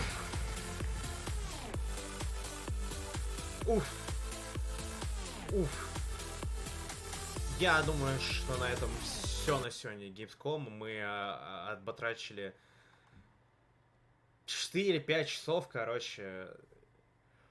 Как Кодзима порадовал, порадовал, мне очень хорошо. Это все еще, это смешно, но при этом как бы очень... Это геймплей на кончиках пальцев, так сказать. Вот. Я думаю, что все, игр было много, но надо будет разбираться, в что надо будет играть, а в что нет. Разных всяких. Все, спасибо, кто был или смотрел в записи. Увидимся в скором времени тоже. Раньше, чем пообещал Джефф Келли. Ну, и на Game Awards тоже встретимся. Все, на сегодня все. Всем удачи, всем пока, всем спокойной ночи.